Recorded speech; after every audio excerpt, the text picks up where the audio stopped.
അടുത്തായിട്ട് നമ്മൾ ഒരു കാലത്തോടെ ഇരുന്ന ക്ലാസ് എടുക്കുന്നതിനെ നോട്ടീസാണ് ചോദിച്ചോളൂ.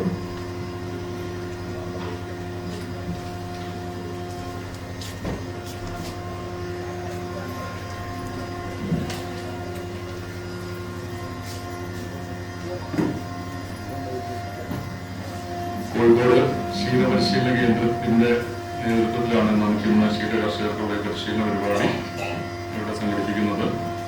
ഇന്ന് സ്വാഗതം പറഞ്ഞ ചുങ്കത്തറ ക്ഷീരസംഘത്തിന്റെ ഡയറക്ടർ ശ്രീ PG ജോർജ് അവർ, അധ്യക്ഷം വഹിച്ച ഇടക്കര ക്ഷീരസംഘം പ്രസിഡന്റ് ശ്രീ ബിജു തോമസ്, പരിപാടി ഉദ്ഘാടനം ചെയ്ത ചുങ്കത്തറ ക്ഷീരസംഘം പ്രസിഡന്റ് ശ്രീ പ്രജി തടത്തിൽ, എന്നിവരുടെ മുമ്പിലിരിക്കുന്ന പ്രിയപ്പെട്ട ക്ഷീര കർഷകരെ, രണ്ടാമത്തെ പരിപാടിയാണ് നമ്മൾ ചെയ്യുന്നത്. കഴിഞ്ഞ വർഷവും ചെയ്തിട്ടുണ്ടായിരുന്നു. അതുപോലെ ഒരു ആവർത്തന വികസന രണ്ടാം രീതിയിൽ സബ്ജക്റ്റ് ഒന്ന് മാറ്റി പിടിച്ചിട്ടുണ്ട്. കഴിഞ്ഞ മാസത്തെ ക്ലാസ് ഒന്ന് ലാസ്റ്റ് വേണമെങ്കിൽ എടുക്കാം, നിങ്ങൾ പറയുകയാണെങ്കിൽ. അപ്പോൾ നമ്മുടെ നാട്ടിൽ തന്നെ എടുക്കുന്ന അത്ര ധൈര്യപൂർവ്വം തന്നെ എടുക്കാൻ പറ്റില്ല. നിങ്ങളാണ് എന്നെക്കാൾ കുറച്ചും കൂടെ പരിചയസമ്പന്നരായ ആളുകൾ. അങ്ങനെ കുറച്ച് കാര്യങ്ങൾ ഇപ്പം ബിജു ചേട്ടൻ പറഞ്ഞിട്ടുണ്ട്, ചേട്ടൻ പറഞ്ഞിട്ടുണ്ട്, ചൂഞ്ഞേട്ടൻ പറഞ്ഞിട്ടുണ്ട്, എല്ലാവരും പറഞ്ഞു. നിങ്ങളുടെ നാണിയൊക്കെ പോലുള്ള അനുഭവ സമ്പന്നരായ ഫാം ഉടമകളുണ്ട്. മറ്റ് കർഷകരാരും മോശക്കാരല്ല, എല്ലാവരും തന്നെ മിടുക്കരാണ്. കുറച്ച് കാര്യങ്ങളിലൊക്കെ ചെറിയ ചെറിയ മാറ്റങ്ങൾ ആവശ്യമുണ്ട്. അത് പറയാനാണ് ഞാൻ നിൽക്കുന്നത്.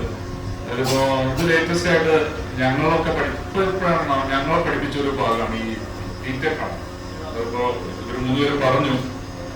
ആ തീറ്റക്രം ഒരു പ്രശ്നമാണ്. അതാണ് ഞാൻ ഈ ക്ലാസ്സിലൂടെ പറയാൻ ഉദ്ദേശിക്കുന്നത്.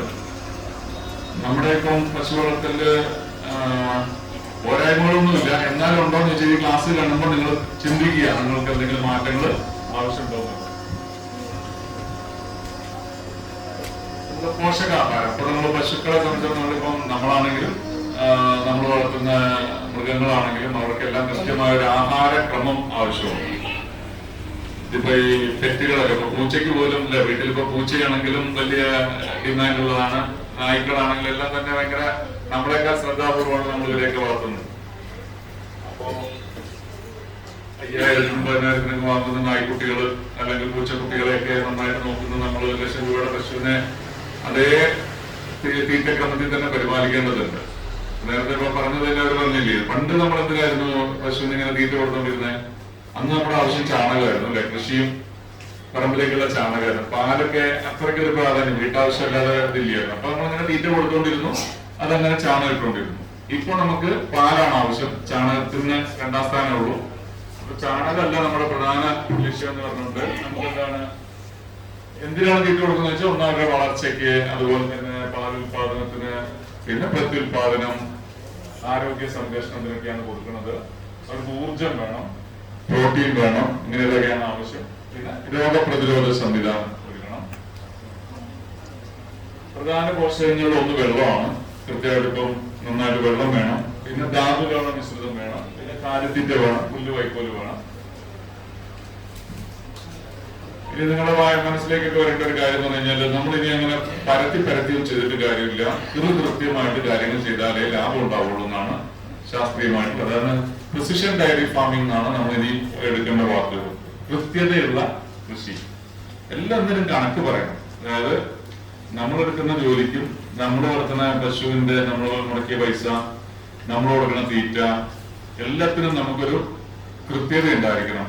എന്നിട്ട് തിരിച്ച് അതിൽ നിന്ന് വരുമാനം ഉണ്ടെങ്കിൽ ഇനി ബിഷന്റെ അടുത്ത മക്കളുടെ തലമുറയിൽ ആരെങ്കിലും പശുവിലേക്ക് വരുള്ളൂ. അല്ലെങ്കിൽ ഇതോടുകൂടി ഈ പരിപാടി നിൽക്കും. ലാഭം ഉണ്ടാക്കാൻ അപ്പന് കഴിയുന്നില്ലെങ്കിൽ മക്കൾ ഈ മേഖലയിലേക്ക് വരാൻ സാധ്യത കുറവാണ്. അതുകൊണ്ട് കൃത്യമായ കൃഷിയിലേക്ക് പോയേ പറ്റുള്ളൂ. അപ്പൊ ഇങ്ങനെയാണ് ആളുകളുടെ ചിന്ത. അപ്പൊ അതിലൊന്നാമത്തേതാണ് ഈ ഹൈബ്രിഡ് നേപ്പിയർ എന്ന് പറഞ്ഞ നമ്മുടെ തീറ്റപ്പുല്ല് CO3 അല്ലെ. CO3 ചെയ്യുന്നില്ല എല്ലാവരും. നമുക്ക് കൃത്യമായ കൃഷിയിൽ ആദ്യം പഠിക്കേണ്ട ഒരു കൃഷിയാണ് CO3യുടെ കാര്യം. നമുക്ക് തീറ്റയാണ് പ്രധാനം. അപ്പൊ ഹൈബ്രിഡ് നേപ്പിയർ ഇതിന്റെ പുൽക്കട കണ്ടല്ലോ. ഞാൻ പണ്ടൊക്കെ നിലമ്പൂര് ആദ്യമായിട്ട് ഞാൻ പുല്ലിനെ കുറിച്ചൊക്കെ നിലമ്പൂരിന്റെ പല ഭാഗത്ത് കാരപ്പുറം അങ്ങനെ സ്ഥലത്ത് കൂടെയൊക്കെ പോകുമ്പോൾ ഈ പുല്ല് കാണുമായിരുന്നു. ഈ പുല്ല് എങ്ങനെയാ നിൽക്കുന്നത് വെച്ചാൽ നമ്മുടെ ഈ രാഷ്ട്രീയ പ്രവർത്തിക്കാരെ കൊടിമരമില്ലേ, കൊടിമരം പോലെ നിൽക്കുക. താഴെ നിന്ന് ഒരു കമ്പ് മുകളിലേക്ക് പോയിട്ട് മുകളിൽ നിന്ന് ഇങ്ങനെ ശൂന്യതയിൽ കുറെ ബ്രാഞ്ചുകൾ ഉണ്ടാവും, ശിഖരങ്ങൾ ഉണ്ടാവും. താഴെയൊന്നുമില്ല, താഴെ ഒറ്റ കമ്പേ മുകളിലേക്ക് പോകുള്ളൂ. പിന്നെ മുകളിൽ ചെന്നിട്ടാണ് അങ്ങനെ ഗുണം. അപ്പൊ അതുകൊണ്ട് തന്നെ കാര്യമായ ഒരു വിളവുണ്ടാവില്ല. അപ്പൊ അന്നത്തെ എനിക്ക് മനസ്സിലായി, ഞങ്ങളൊക്കെ പഠിച്ച രീതി അനുസരിച്ചല്ല നമ്മളെ നിലമ്പൂർക്കാരന്ന് കൃഷി ചെയ്തുകൊണ്ടിരുന്നതെന്ന് മനസ്സിലായിരുന്നു. ഈ പുല്ലിന്റെ ഘടന ഇതാണ്, 2 മുട്ട് അല്ലെ, 2 മുട്ടിലാണ് ഈ പുല്ല് നിൽക്കുന്നത്. ഈ 2 മുട്ടിലുള്ള ഈ പുല്ലിൽ നിന്ന് ഒരു സ്റ്റെമ്പിൽ നിന്ന് എത്ര കിലോ പുല്ല് ഉത്പാദിപ്പിക്കും? ഇതൊന്ന് നട്ട് കഴിഞ്ഞാൽ, ഇത് വെറുതെ കൊണ്ട് നമ്മൾ കുഴിച്ചിട്ട് കഴിഞ്ഞാൽ ഇതിന് എത്ര കിലോ? ഏകദേശം 60 ദിവസം എടുക്കും ആദ്യത്തെ വിളവെടുക്കാനായിട്ട്. പിന്നീട് വീണ്ടും ഓരോ 60 ദിവസത്തില് അല്ലെങ്കിൽ 45 മുതൽ 60 ദിവസത്തിനുള്ളിൽ അത് വീണ്ടും ഇതിനെ നമുക്ക് മുറിക്കാം, അരിഞ്ഞെടുക്കാം. അപ്പോൾ ആദ്യത്തെ ഇത് കൊണ്ട് ഒരു സിംഗിൾ സ്റ്റമ്പ്, ഒറ്റ സ്റ്റമ്പ് നട്ടു, 60 ദിവസം കഴിയുമ്പോൾ എത്ര കിലോ പുല്ല് കിട്ടും? നമുക്കൊരു പശുവിന് എത്ര കിലോ പുല്ല് വേണം? 1 കിലോ ഒരു ദിവസം വയറ് നിറയ്ക്കാൻ എത്ര കിലോ പുല്ല് വേണം? 30 കിലോയാണ് നമ്മൾ ഇതായിട്ട് പറയുന്നത്. അങ്ങനെയാണെങ്കിൽ ഇത് ഒരെണ്ണം അരിഞ്ഞാൽ എത്ര കിട്ടും? 60 കിലോ കഴിയും 60 ദിവസം കഴിയുമ്പോൾ. ഞങ്ങളിവിടെ നമ്മുടെ ട്രെയിനിങ് സെന്ററിൽ ഞങ്ങൾ കൃഷി ചെയ്യുന്നുണ്ട്. പരിശോധന പറയാൻ നമ്മളൊരു പരീക്ഷണ അടിസ്ഥാനത്തിൽ ചെയ്യുന്നുണ്ട്. ഞങ്ങൾക്ക് 9.5 കിലോയാണ് ഏറ്റവും കൂടുതൽ കിട്ടിയത്. ഒരു 6-7 തടത്തിൽ ഞങ്ങൾ ചെയ്തിട്ട് 6 കിലോ കിട്ടിയതുണ്ട്, 7 കിട്ടിയതുണ്ട്, 8 കിട്ടിയതുണ്ട്. മാക്സിമം കിട്ടിയത് 9.6 കിലോയാണ് ആദ്യത്തെ കട്ടി. അപ്പൊ 11 ബ്രാഞ്ച് ഉണ്ടായി, 11 ശിഖരമുണ്ട്. ഈ ഒരെണ്ണം നട്ട് കഴിഞ്ഞപ്പോ അതിന് ചുറ്റും ഇങ്ങനെ ചെനപ്പ് പൊട്ടിയിട്ട് 11 ഉണ്ട്. ഇനി അത് ആ കട്ടിങ് കഴിഞ്ഞ് കഴിഞ്ഞിട്ട് അടുത്തതിലേക്ക് നോക്കുമ്പോ ഇപ്പൊ 22ാമത്തെ കട്ടിങ്ങിന് എടുക്കുമ്പോൾ വേണ്ട 24ഓളം ശിഖരം ഉണ്ടായി എന്ന് പറഞ്ഞാൽ ആദ്യത്തെ ഇരട്ടിയോളം ശിഖരം ഉണ്ട്. അപ്പൊ എത്ര കിലോ വരും 2ാമത്തെ കട്ടിങ്ങില്? 60 ദിവസം കഴിയുമ്പോൾ നമ്മൾ കട്ട് ചെയ്യുമ്പോൾ 11 എണ്ണത്തിൽ ഞങ്ങൾക്ക് 9.5 കിലോ കിട്ടി. എന്നാൽ ശരാശരി ഒരു ബ്രാഞ്ച് അറിഞ്ഞപ്പോ 100 ഗ്രാം കിട്ടുന്നുണ്ട്. ഒരെണ്ണം ഒരു ബ്രാഞ്ച് ഇത് നമ്മള് അരിഞ്ഞെടുക്കുമ്പോൾ 100 ഗ്രാം കിട്ടുന്നുണ്ട്. അപ്പൊ 24 എണ്ണം അരിഞ്ഞാൽ ശരിക്കും ഒരു 24 കിലോ കിട്ടണം. അത്രയും വന്നില്ലെങ്കിൽ ഒരു 18-19 കിലോ എങ്കിലും കിട്ടും. അപ്പൊ ഇതിന്റെ ഒരു സ്വഭാവം എന്ന് പറഞ്ഞാൽ ഇത് ഇങ്ങനെ ഇരട്ടിച്ച് പോകുന്ന ഒരു സ്വഭാവമാണ്. ഓരോ അരിയൽ കഴിയുമ്പോഴും ഇതിന്റെ ചെനപ്പുകളുടെ എണ്ണം കൂടി വരും. ആ ചെനപ്പിന്റെ എണ്ണം കൂടുന്നതനുസരിച്ച് തൂക്കവും കൂടും. അപ്പൊ അങ്ങനെ പോവുകയാണെങ്കിൽ 3ാമത്തെ കട്ടിങ്ങിൽ അതൊരു 30 കിലോ കിടക്കേണ്ടതാണ്, നേരെ ചൊവ്വേ അതിനെ പരിപാലിച്ചു കഴിഞ്ഞാൽ. മുണ്ടേലായിട്ടുണ്ട്, വെള്ളം തന്നെ ഒഴിച്ചോ കേട്ടോ. ഇതാണ് കൃത്യത കൃഷിയിൽ ഒന്നാമത് പഠിക്കേണ്ട ഒരു പാഠം എന്ന് പറഞ്ഞാൽ ഇത് ഒരു സാധാരണ പുല്ലല്ല. ഇത് 2ാമത്തെ കാര്യം, ഈ പുല്ല്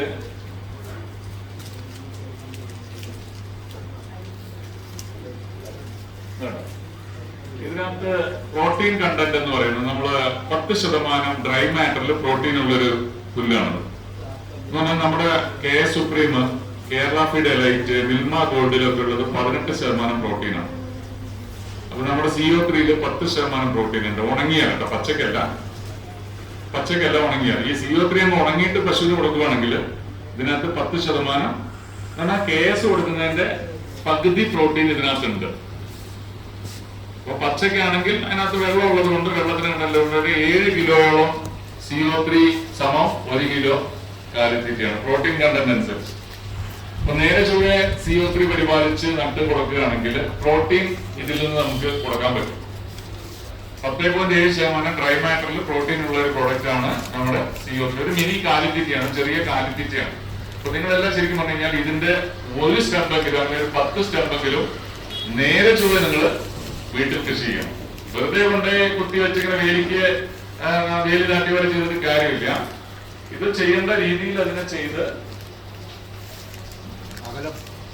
അകലം പാലിച്ച് 60 സെന്റിമീറ്റർ നമ്മൾ പറയുന്ന 2 സ്റ്റമ്പുകൾക്കിടയിലുള്ള അകലം. അത് 4 വശത്തേക്കും വേണം. എന്നാൽ ഇതിങ്ങനെ ചുറ്റിനും ആർത്തുണ്ടാവുന്ന ഒരു സാധനമാണ്. ഇതൊരു ഹൈബ്രിഡ് ആണ്. ഇതിനകത്ത് പകുതി നേപ്പിയർ പുല്ലും പകുതി ബജ്ര എന്ന് പറഞ്ഞാൽ നമ്മുടെ ഗോതമ്പൊക്കെ പോലെ തന്നെ ഒരു ധാന്യമാണ്. ബജ്ര പ്രോട്ടീൻ കൂടുതലുള്ളതാണ്. നമുക്കിപ്പോ കാലിത്തീറ്റയ്ക്കൊക്കെ ഉപയോഗിക്കുന്ന ചോളത്തിനൊക്കെ തുല്യമായ ഒരു പ്രോഡക്റ്റ് ആണ് ബജ്ര. ഈ ബജ്രയാണ് ഇതിനകത്ത് ചേർത്തേക്കുന്നത്. ഇതൊരു ഹൈബ്രിഡ് ആണ്. ഇത് എന്താ പറയുക, സങ്കര ഇനമാണ്. കോയമ്പത്തൂരിലെ കൃഷി പിന്നെ സർവകലാശാല ഡെവലപ്പ് ചെയ്തെടുത്ത പുല്ലാണ്.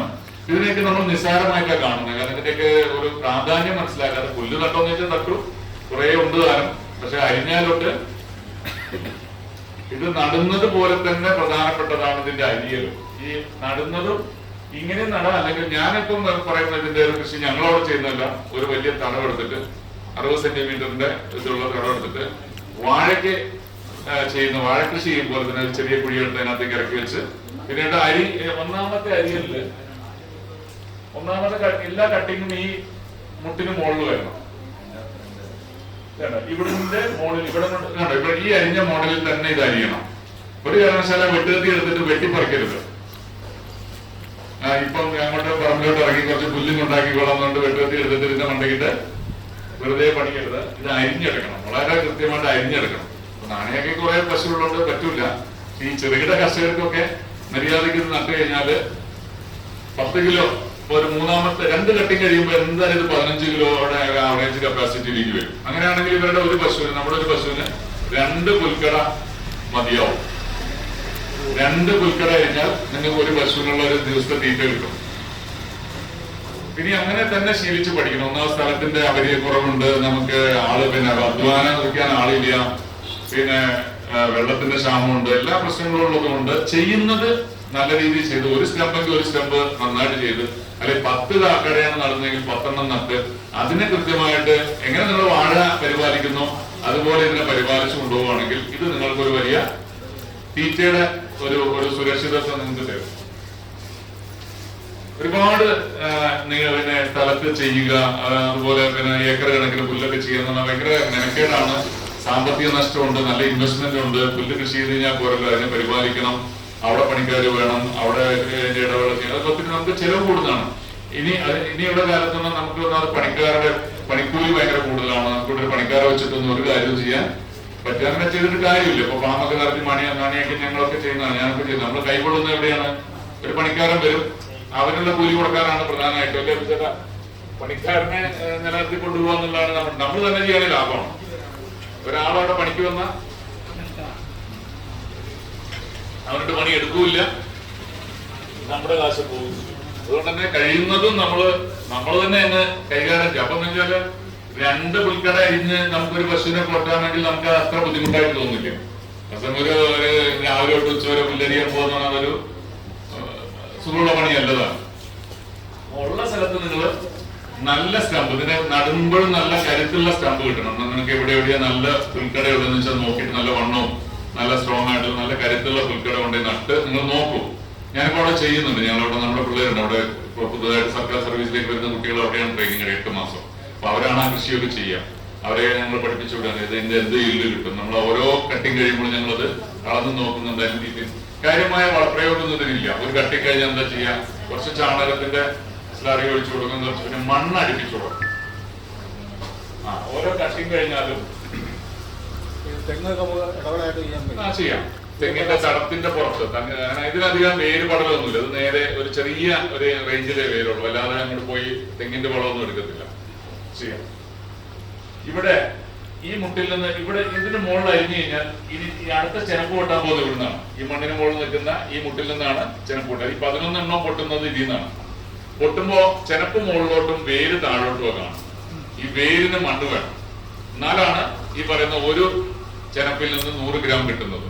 ഞാൻ അത്ഭുതപ്പെട്ടു, ഓരോ ചെനപ്പിൽ നിന്ന് 100 ഗ്രാം ഉണ്ട്. അതാണ് അതിന്റെ ഏറ്റവും വലിയ ഹൈലൈറ്റ് എന്ന് പറയുന്നത്. അപ്പൊ നമുക്ക് 11 എണ്ണം കഴിഞ്ഞാൽ 11 കിലോ കിട്ടും. ഓരോ ചെനപ്പും ഒരു 100 ഗ്രാമിന്റെ ചെനപ്പാണ്. അപ്പൊ ഇവിടെ നമുക്ക് എന്ത് ചെയ്യണം, മണ്ണ് സപ്പോർട്ട് വേണ്ടി വരും. ചാണകത്തിന് ചുറ്റുവിട്ട് ചാണകത്തിന്റെ സ്ലറി ഒഴിച്ച് മണ്ണ് അടുപ്പിച്ചു കൊടുക്കണം. 2-3 കട്ടിങ് വരെ ആ മണ്ണ് അടുപ്പിച്ചു കൊടുത്താലാണ് നമുക്ക് ഈ താഴോട്ട് വരുന്ന ചെനപ്പിനെല്ലാം നന്നായിട്ട് മണ്ണിന്റെ സപ്പോർട്ട് കൊടുക്കും. പിന്നെ നിങ്ങൾ ചെയ്ത് നോക്കിയാൽ ഒരു 5 സെന്റോ 10 സെന്റോ മാത്രം കൃഷി ചെയ്യേണ്ട ആവശ്യമുള്ളൂ. കൂടുതൽ ചെയ്തൊരു കാര്യമൊന്നുമില്ല. കാരണം ഒരു പുല്ല് കട്ടി ഒരു 5 കിലോ കിട്ടുന്നില്ലേ, നമ്മൾ വെറുതെ മെനക്കെടുകയാണ്. നമ്മളെപ്പോഴും ഇനി തമിഴ്നാട് വരെ കണ്ടിട്ട് തന്നെ കൃഷി രീതിയിലേക്ക് മാറണം. നമ്മൾ തേങ്ങ എന്ത് ചെയ്താലും നമുക്ക് അത്ര ഈൽഡൊന്നും കിട്ടുന്നില്ല. തെങ്ങ് കൃഷി ചെയ്ത് നമുക്ക് 100-150 നാളികേരം കിട്ടുമ്പോൾ പൊള്ളാച്ചിയിൽ 400-450 നാളികേരം ഒരു ഇതിന് കിട്ടുന്നു. എന്ത് അവരെന്താണ് അവർ വളം കൊടുക്കുന്നത് കണ്ടിട്ടില്ലേ? ഇപ്പൊ മുണ്ടൽപേട്ട പോയാൽ നിങ്ങൾക്ക് അറിയാലോ, എല്ലാ കൃഷിയും ഈ പൈപ്പിലൂടെ ആണ് വളം കൊടുക്കുന്നത്, വെള്ളം കൊടുക്കുന്നത്. നമുക്ക് അവിടെ വെള്ളം പോലും ഇല്ല, അല്ലെ? വെള്ളമില്ലാത്ത നാട്ടിൽ അവർ ഭംഗിയായിട്ട് കൃഷി ചെയ്യുന്നത്. ഇവിടെ ഇഷ്ടംപോലെ വെള്ളം ഉണ്ടായിട്ടും നമുക്കതൊന്നും ചെയ്യാൻ പറ്റുന്നില്ല. അപ്പൊ കുറച്ചും കൂടെ കൃഷി ശാസ്ത്രീയമായിട്ട് ചെയ്യാം. പ്രത്യേകിച്ച് പുൽകൃഷിയാണെന്ന് വിചാരിക്കരുത്, കാലിത്യത്തെ കൃഷിയാണെന്ന് വിചാരിച്ചാൽ നിങ്ങൾ കുറച്ചും കൂടെ ഇത് സീരിയസ് ആയിട്ട് എടുക്കും, അല്ലെ? KS ചാക്കിൽ വാങ്ങുന്നതിന് പകരം CO3 ആയിട്ട് അരിഞ്ഞെടുക്കാം. ഇത് ഭയങ്കര പ്രോട്ടീൻ. ഇത് വെറുതെ പറയുന്നതല്ല, ഇത് ശാസ്ത്രീയമായിട്ട് അതിന്റെ കണ്ടന്റ് ആണ്. 10.7% പ്രോട്ടീൻ. നമ്മൾ കൊടുക്കുന്ന KS-ന്റെ ചാക്കിന്റെ പുറത്ത് എഴുതി വെച്ചിട്ടുണ്ടാവും 18% പ്രോട്ടീൻ. ഈ കാലിത്തീറ്റയിലെല്ലാം ഉള്ളത് പ്രധാനമായിട്ട് പ്രോട്ടീൻ മാത്രമേ ഉള്ളൂ, വേറെ ഒന്നുമില്ല. ആ പ്രോട്ടീൻ നിങ്ങൾക്ക് കാലിത്തീറ്റ കൊടുക്കുകയാണെങ്കിൽ കാലിത്തീറ്റ കാശ് കൊടുക്കണം. CO3 കൊടുക്കുകയാണെങ്കിൽ വലിയ കാശ് മുടക്കില്ല, നിങ്ങൾ കൃഷി ചെയ്യുന്നതുകൊണ്ട് ഫ്രീ ആയിട്ട് കൊടുക്കണം.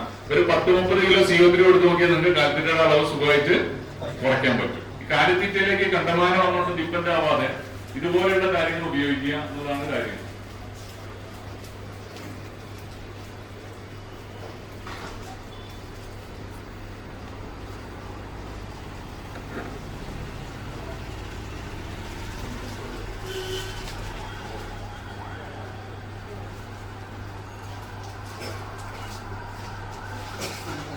ഇത് പല വെറൈറ്റി ഉണ്ട്. ഹൈബ്രിഡ് നേപ്പിയർ ഉണ്ട്, സൂപ്പർ നേപ്പിയർ ഉണ്ട്.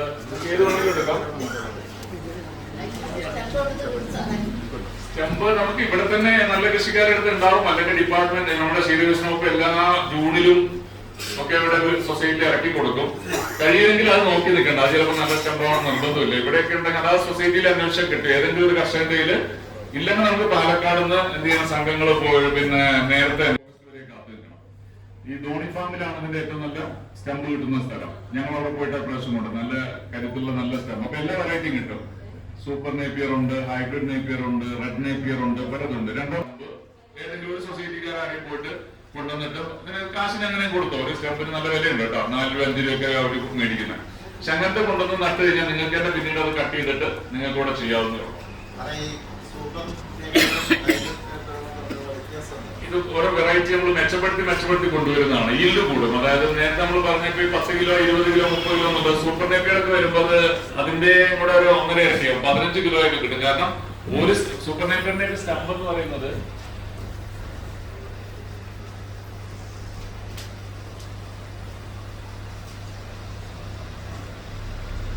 ഈ കാണുന്നില്ലേ, കൃത്യമായിട്ട് കാണാൻ അറിയില്ല. അതല്ല, ഭയങ്കര കൃത്യമായിട്ട് തണ്ടിന് ഭയങ്കര വണ്ണമായിരിക്കും.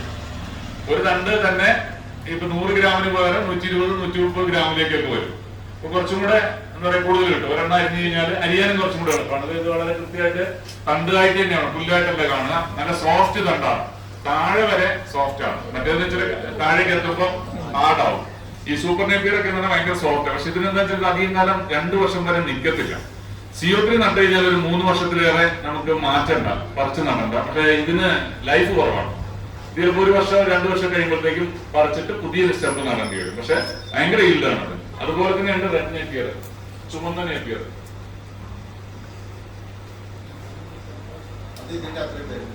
അത് അത്രയും വരുന്നില്ല, ഈൽഡ് കുറവാണ്. 2-3 വെറൈറ്റി ഉണ്ടെങ്കിൽ നല്ലതാണ്. നമ്മുടെ ഈ സൊസൈറ്റികൾ ഞാൻ പറയുമ്പോൾ അങ്ങനെയാണ്. നിങ്ങളുടെ കർഷകരൊക്കെ ഇത് ചെയ്യുന്നുണ്ടെന്ന് പറഞ്ഞു. നമ്മുടെ ഈ നഷ്ടമാണ്, നമുക്കൊന്നിനും പോവാം, എല്ലാം ബുദ്ധിമുട്ടുകൾ ഇങ്ങനെ പറഞ്ഞുകൊണ്ടിരുന്നിട്ട് കാര്യമില്ല. ഞാൻ 25 കൊല്ലമായി ഇപ്പൊ ഈ ജോലി ചെയ്യുന്നു. എന്നും ഇങ്ങനെ ഇത് കേൾക്കാൻ ഒരു സുഖമില്ല. നമുക്ക് മാറണം, അല്ലെങ്കിൽ ഈ പണിയിട്ടിട്ട് വേറെ വഴിക്ക് പോകണം. വേറെ വഴി ഇപ്പൊ നമുക്ക് നോക്കിയിട്ടുള്ളതിൽ നല്ല വഴി ഇതൊക്കെ തന്നെയാണ്. അതൊക്കെ പിച്ചേട്ടനോ ഗൾഫിൽ വന്നിട്ടാണെങ്കിലും ഫാമിലിക്ക് വന്നിട്ടുണ്ടെങ്കിൽ ഇതൊരു വരുമാന മാർഗമാണ്. പക്ഷെ ലാഭമില്ല എന്നേ ഉള്ളൂ. വരുമാനം അല്ലെ, അങ്ങനെയൊക്കെ പൈസ ഉണ്ട് കയ്യില്, പക്ഷെ അത് ലാഭമാണെന്ന് ഞാൻ പറയില്ല. എപ്പോ നോക്കിയാലും നാണയങ്ങളുടെ നോക്കിയാലും പൈസ ഉണ്ടെങ്കിൽ അത് പാലിന്റെ പൈസയാണ്, അല്ലെ? ആണ്. ക്യാഷ് പൈസക്ക് ഒരു പഞ്ഞം ഉണ്ടാവില്ല. എപ്പോഴും ഒരു പിന്നെ ഓരോ മാസവും സൊസൈറ്റിയിൽ നിന്ന് വാങ്ങുന്ന പൈസ നമ്മൾ കണക്കൂട്ടിയാല് പൈസയുണ്ട്. അതിപ്പോ ഞങ്ങളൊക്കെ ഈ ശമ്പളം വാങ്ങുന്നത് ഞങ്ങൾ പൈസ വാങ്ങുന്നുണ്ട്. ശമ്പളം കാശുണ്ടോന്ന് ചോദിച്ചാൽ ചോദിക്കരുത്, ബാക്കിയൊന്നുമില്ല. അതെല്ലാവരുടെ കാര്യം അങ്ങനെയൊക്കെ തന്നെയാണ്. അത് നമ്മൾ ചെലവഴിക്കുന്ന പോലെ ഇരിക്കും. ചോദിക്കാം. നമ്മുടെ അടുത്തുള്ള പോലെ നമുക്കൊരു അത്യാവശ്യത്തിന് ആരോടും ബുദ്ധിമുട്ടാണ്. നമുക്ക് പൈസ തരും ആൾക്കാർ. കാരണം നമുക്ക് മാസം ഇനിയിപ്പോ തന്നെ ഇത് തന്നെ നിങ്ങൾ ബാങ്കിൽ നിന്നാ വാങ്ങുന്ന വെച്ചോ. ഈ സൊസൈറ്റിയിലെ പാലിന്റെ പൈസ ഈ പ്രസിഡന്റുമാര് തീരുമാനമെടുത്ത് നിങ്ങളുടെ ബാങ്ക് അക്കൗണ്ടിലേക്ക് കൊടുക്കുകയാണെങ്കിൽ ബാങ്കിൽ ചെന്നെങ്കിൽ ലോണൊന്നും പേടിക്കാനില്ല. കാരണം നിങ്ങളുടെ ബാങ്കിലേക്ക് ഇങ്ങനെ കൃത്യമായിട്ട് 10 ദിവസം കൂടുമ്പോ ഇവിടുന്ന് പേയ്മെന്റ് വരുമ്പോ ശമ്പളം കിട്ടുന്ന പോലെയാണ്.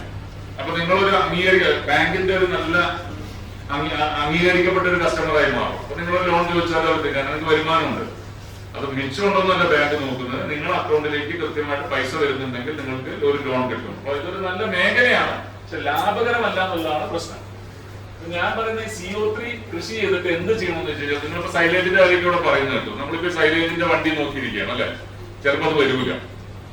പല ഫാമുകാരും ഇങ്ങനെ ബുദ്ധിമുട്ടുന്നുണ്ട്. ഇന്ന് വരുന്ന പറഞ്ഞിട്ട് എല്ലാം തീർന്ന് കാത്തിരിക്കും. അത് ചിലപ്പോൾ ഒരാഴ്ചയൊക്കെ എടുക്കും വണ്ടി വരാൻ. കാരണം ഇങ്ങോട്ട് വരേണ്ട വണ്ടി വേറെ എല്ലാവരും തിരിച്ചു വിട്ടാൽ അങ്ങോട്ട് പോകും. അപ്പൊ ഞാൻ കാരോട് അത്യാവശ്യം എന്ന് പറഞ്ഞാൽ ആ സൊസൈറ്റി അത്യാവശ്യം കാരണം 2 പ്രാവശ്യം വിളിച്ചാൽ ഇവിടേക്ക് വരേണ്ട വണ്ടി കാരണം ആ ഒരു വണ്ടി ഈ ആഴ്ചയിൽ വരത്തുള്ളൂ. അപ്പൊ അത് മാത്രം നോക്കിയിരുന്നാൽ നിങ്ങൾക്ക് ചിലപ്പോ താളം തെറ്റും, പ്രത്യേകിച്ച് ഫാമുകളുടെ താളം തെറ്റും. കാരണം അത് കൃത്യസമയത്തൊന്നും എത്തില്ല. നമുക്ക് ചെയ്യാൻ പറ്റുന്ന പരിപാടിയാണ് ഈ സൈലേജ് നിർമ്മാണം കേട്ടോ. സൈലേജ് നിർമ്മിക്കാൻ ഈസിയാണ്, വളരെ സിമ്പിൾ ആണ്. ഞാൻ വയനാട്ടിൽ പോയിട്ട് ഇപ്പൊ ഈ ക്ലാസ് എടുത്തു. ഇവിടെ കഴിഞ്ഞ വർഷം കോഴിക്കോട് ജില്ലയുടെ കൂരാച്ചുണ്ടും പിന്നെ പേരാമ്പ്രയൊക്കെ എടുത്തു.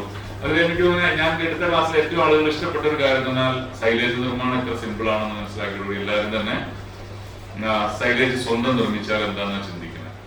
അപ്പൊ അതും കൂടെ ഒന്ന് നിങ്ങൾ ആലോചിക്കണം. ഈ പുല്ല് നടന്നതൊക്കെ ഒന്നാം ഘട്ടമാണ്. പക്ഷെ ആ പുല്ലിനെ നമ്മൾ അരിഞ്ഞ് നമ്മുടെ കസ്റ്റഡിയിൽ ഒരു സേഫ് ആയിട്ട് വെക്കുന്നതാണ് ബുദ്ധി. അപ്പൊ അതിനാണ് സൈലേജ് നിർമ്മാണത്തിലേക്ക് പോകേണ്ടത്. അപ്പൊ സൈലേജ് നിർമ്മാണത്തില് ഈ ഡ്രമ്മിലുള്ള സൈലേജ് ആണ് നമ്മൾ പരീക്ഷിക്കേണ്ടത്. നമുക്ക് കമ്പനികൾ തരുന്നതല്ല, ചാക്കിലാണ്. അത് അവിടുന്ന് അവർ തന്നെ കട്ട് ചെയ്ത് ചാക്കിലാക്കി തരും. നിങ്ങൾക്ക് ഈ CO3 ഉണ്ടെങ്കിൽ നിങ്ങൾക്ക് തന്നെ സൈലേജ് നിർമ്മിക്കാം. ഒരു പ്ലാസ്റ്റിക് ഡ്രം മേടിക്കണമെന്നേ ഉള്ളൂ. ഇതിപ്പോ നമ്മുടെ വേങ്ങാപ്പറമ്പ് ഫാമില് ചെയ്ത സൈലേജ് നിർമ്മാണമാണ്. ചോളപ്പുല്ല് വെച്ചിട്ടാണ് ഞങ്ങൾ തുടങ്ങിയത്. പിന്നെ CO3 വെച്ചിട്ട് ചെയ്തു. പിന്നെ അത് അതിന്റെ പൈനാപ്പിളിന്റെ ലീഫ് വെച്ചിട്ട് ചെയ്തു. 3 വെച്ചിട്ട് നമുക്കത് ചെയ്യാം. ഇതെങ്ങനെ ചെയ്ത് നബാർഡിന്റെ മാനേജർ ഫാമുകൾ സന്ദർശിക്കാൻ പോയപ്പോൾ ഫാമുകളിലൊക്കെ ഈ പ്രശ്നമുണ്ട്. അതായത് സൈലേജ് എല്ലാവർക്കും ഇഷ്ടമാണ്. സൈലേജ് കൊടുത്താൽ പാലും ഉണ്ട്, സൈലേജ് കൊടുക്കാൻ പിന്നെ നല്ലതാണ്. പക്ഷെ സൈലേജ് നല്ല വിലയുണ്ട്, 7 രൂപ 8 രൂപ വിലയുണ്ട്. രണ്ടിന് സമയത്ത് കിട്ടില്ല. കാരണം അല്ലെങ്കിൽ നമ്മൾ സ്റ്റോക്ക് ചെയ്ത് വെച്ചുകൊണ്ടിരിക്കണം, അത് നടക്കില്ല. പിന്നെ സൈലേജില് ആ മാനേജർ കണ്ട പ്രശ്നം ഒന്ന് ക്ഷാമമുണ്ട്, 2 ഇത് ഡാമേജ് ആവും, എരിവടിക്കും. ഈ ചാക്കിൽ വരുന്ന സൈലേജിന്റെ ഏറ്റവും വലിയ പ്രശ്നം എനിക്കും ഉണ്ടായിരുന്ന പ്രശ്നം അതാണ്. ഇത് നമ്മൾ 10-50 ചാക്കെല്ലാം ഇറക്കിയിടുക, എങ്ങനെയെങ്കിലും എലി കയറും. അത് എങ്ങനെ കയറും നമുക്കറിയില്ല, അത് കടിക്കും. കാരണം ഇത് ഭയങ്കര മധുരമാണ്, ഭയങ്കര എലികൾക്ക് ഭയങ്കര ഇഷ്ടമുള്ള ഒരു ഫുഡാണ്. അപ്പൊ നമ്മൾ വാങ്ങി വെച്ചിന് ഒരു 50 ചാക്ക് ഇറക്കി വെച്ചാൽ ഒരു 5-10 ചാക്കെങ്കിലും ഇവന്മാര് കടിച്ച് നശിപ്പിക്കും. അപ്പൊ സൈ ഇട്ടിട്ട് പിന്നെ സൈലേജ് ഒഴിവാക്കേണ്ടി വന്നു. അങ്ങനെ ചെയ്തപ്പോഴാണ് ഇങ്ങനെ ഒരു ആശയം ഇദ്ദേഹം എന്റെ അടുത്ത് ഒന്ന് പറഞ്ഞു, നമ്മൾ എന്താ ചെയ്യുക, സൈലേജ് ഒക്കെ നല്ല പ്രൊമോട്ട് ചെയ്യണമെന്നുണ്ട്. പക്ഷേ കർഷകർക്ക് ഇങ്ങനെ ബുദ്ധിമുട്ടുണ്ട്. പിന്നെ പ്ലാസ്റ്റിക് ചാക്കിന്റെ വരും, ഡബിൾ ലെയറാണ്. സാധാരണ കാലത്തിന്റെ പോലെയല്ല, 2 ഉള്ളിലൊരു ചാക്കും പുറത്തൊരു ചാക്കുമാണ്. ഇപ്പൊ 2 പ്ലാസ്റ്റിക് നമ്മൾ കൈകാര്യം ചെയ്യണം വേസ്റ്റ് ആയിട്ട്. അതും ഒരു പരിസ്ഥിതി പ്രശ്നമാണ്.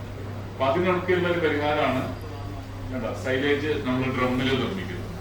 സൈലേജ് നിർമ്മാണം ഇപ്പോൾ അറിയാലോ, ഇത് കട്ട് ചെയ്യുക, അരിയ. നമ്മൾ പുല്ല് കൊണ്ടുവന്നിട്ട് ഒരു വെട്ടുകത്തി മുട്ടിയിൽ വെച്ചിട്ട് വെട്ടിയിട്ട് കഴിഞ്ഞാൽ ചെറിയ പീസാക്കി അത് ഈ ഡ്രമ്മില് നിറച്ചിട്ട് ചവിട്ടണം. നന്നായിട്ട് ചവിട്ടിയോ അല്ലെങ്കിൽ ഇടിച്ചോ ഒതുക്കണം. അങ്ങനെ എയർ വായു കളയണം അതിൽ നിന്ന്. അങ്ങനെ നിറച്ച് ഡ്രമ്മ് ഫുള്ളാക്കി കഴിഞ്ഞാൽ ഡ്രമ്മ് അടച്ചു വെച്ച് കഴിഞ്ഞാൽ തന്നെ സൈലേജ് ആവും. ഒരു 21 ദിവസം മുതൽ 30 ദിവസം എടുത്തു കഴിഞ്ഞാൽ ഇത് സൈലേജ് ആയി മാറും. ഞങ്ങളിത് ചെയ്യുന്നത് എന്തും ചെയ്യാം. പൈനാപ്പിൾ ചെയ്യാം, ചോളപ്പുല്ല് ചെയ്യാം, CO3 ചെയ്യാം. ഈ 3 നമ്മൾ അവിടെ ചെയ്തിട്ടുണ്ട്. ചേർക്കണമെന്നാണ്. ശരിക്കും നിങ്ങൾക്ക് കിട്ടുന്ന ചാക്കിൽ കിട്ടുന്ന സൈലേജിൽ ഒന്നും ചേർക്കുന്നില്ല. അത് കട്ട് ചെയ്യുമ്പോ തന്നെ അങ്ങ് ചുറ്റുമാണ്. ആ പ്ലാസ്റ്റിക്കിന്റെ ലെയർ ഇട്ടങ്ങ് ചുറ്റി വായു കളയാൻ എരിക്ക് എന്തിനാ അതിനകത്തുനിന്ന് വായു റിമൂവ് ചെയ്യണം. എയർ ഉണ്ടാവാൻ പാടില്ല. അത് മാത്രം സൈലേജ് ഉണ്ടാക്കുന്നത് വായു ഇല്ലാത്തൊരു അന്തരീക്ഷത്തിൽ ബാക്ടീരിയകളാണ് സൈലേജ് നിർമ്മിക്കുന്നത്. അപ്പൊ അതിനു വേണ്ടിയിട്ട് പ്രത്യേകിച്ചൊന്നും ചെയ്യണ്ട. നമ്മളിവിടെ നോക്കുമ്പോൾ അതിനകത്ത് ഒരു ഒഴിക്കുന്നുണ്ട്. ഞങ്ങൾ ചെയ്യുമ്പോ എന്തായിരിക്കും ഇതിനകത്ത് ഒഴിക്കുക? ശർക്കര. കാരണം ഇതിനകത്ത് ഈ വായു ഇല്ലാത്ത അന്തരീക്ഷത്തിൽ പ്രവർത്തിക്കുന്ന ബാക്ടീരിയകൾക്കുള്ള ഫുഡാണ് ശർക്കര. ഈസ്റ്റ് ആണ് പ്രധാനമായിട്ട് ഇതിനകത്ത് വർക്ക് ചെയ്യുന്ന സാധനം. അപ്പൊ നമ്മള് ശർക്കര കലക്കിയിട്ടാണ് ഇതിലേക്ക് ഒഴിച്ചു കൊടുക്കുക. വേണമെങ്കിൽ വാങ്ങാൻ കിട്ടുന്ന ഈസ്റ്റും കൂടെ അതിനകത്ത് കലക്കിയിട്ട് ശർക്കര ഞങ്ങൾ ചെയ്തിരുന്നത് ഒരാഴ്ച ഈസ്റ്റും ശർക്കരയും കൂടെ കലക്കി ഒരു 10 ലിറ്ററിന്റെ ഡ്രമ്മിൽ നിറച്ചു വെക്കുന്നത്. അത് കുളിച്ചു കഴിഞ്ഞിട്ട് ആ കുളിച്ച വെള്ളമാണ് ഇതിലേക്ക് ഒഴിക്കുക. അപ്പൊ കുറച്ചും കൂടെ വേഗത്തില് സൈലേജ് നിർമ്മാണം നടക്കും.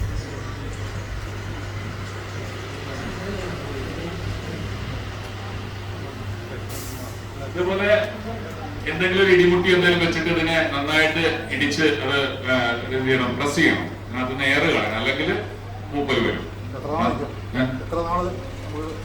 21 ദിവസം മതി. നമ്മളൊരു 30 ദിവസം വരെയൊക്കെ വെയിറ്റ് ചെയ്യാം. നിങ്ങൾക്ക് 30 ദിവസം കഴിഞ്ഞിട്ട് എന്തെങ്കിലും തുറന്നാൽ മതി, പിന്നെ കുഴപ്പമില്ല. തുറന്നു കഴിഞ്ഞാൽ പിന്നെ എടുക്കണം. ഇടയ്ക്കിടയ്ക്ക് തുറന്ന് നോക്കാൻ പറ്റില്ല സൈലേജ് ആയോന്ന്. ഓപ്പൺ ചെയ്ത് കഴിഞ്ഞാൽ നിങ്ങൾ അത് തീർത്തേക്കണം. അതുകൊണ്ടാണ് ഒരു 21 നമ്മൾ പറയുന്നതെങ്കിലും ഞാൻ പറയും ഒരു 30 ദിവസം കഴിഞ്ഞിട്ട് തുറന്നാൽ മതി. 30 ദിവസം കഴിഞ്ഞ് തുറന്നു കഴിഞ്ഞാൽ പിന്നെ ആ ഡ്രം കാലിയാക്കണം. തുറന്നു കഴിഞ്ഞാൽ എയർ കിടക്കും. എയർ കിടന്നാൽ പൂക്കൽ തുടങ്ങും. അതുകൊണ്ട് ഒരു 3 ദിവസം 4 ദിവസമൊക്കെ നിൽക്കുകയുള്ളൂ. അപ്പോൾ നിങ്ങളുടെ ആവശ്യത്തിനനുസരിച്ചുള്ള ഡ്രം എടുക്കുക. വലിയ ഡ്രം എടുത്തു കഴിഞ്ഞാൽ 150, നമ്മൾ ചെയ്തത് 150 കിലോയുടെ ഡ്രമ്മാണ്. അപ്പോൾ വലിയ അത്യാവശ്യം പശുക്കൾ ഉണ്ടെങ്കിലേ പറ്റത്തുള്ളൂ. ചെറിയ ഡ്രം വാങ്ങുക, 50 കിലോയുടെ ഒക്കെ ഡ്രം വാങ്ങിയിട്ട് അതിൽ ചെയ്യുകയാണെങ്കിൽ നിങ്ങൾക്ക് 2 3 പശുവുള്ളവർക്ക് സുഖമാണ്.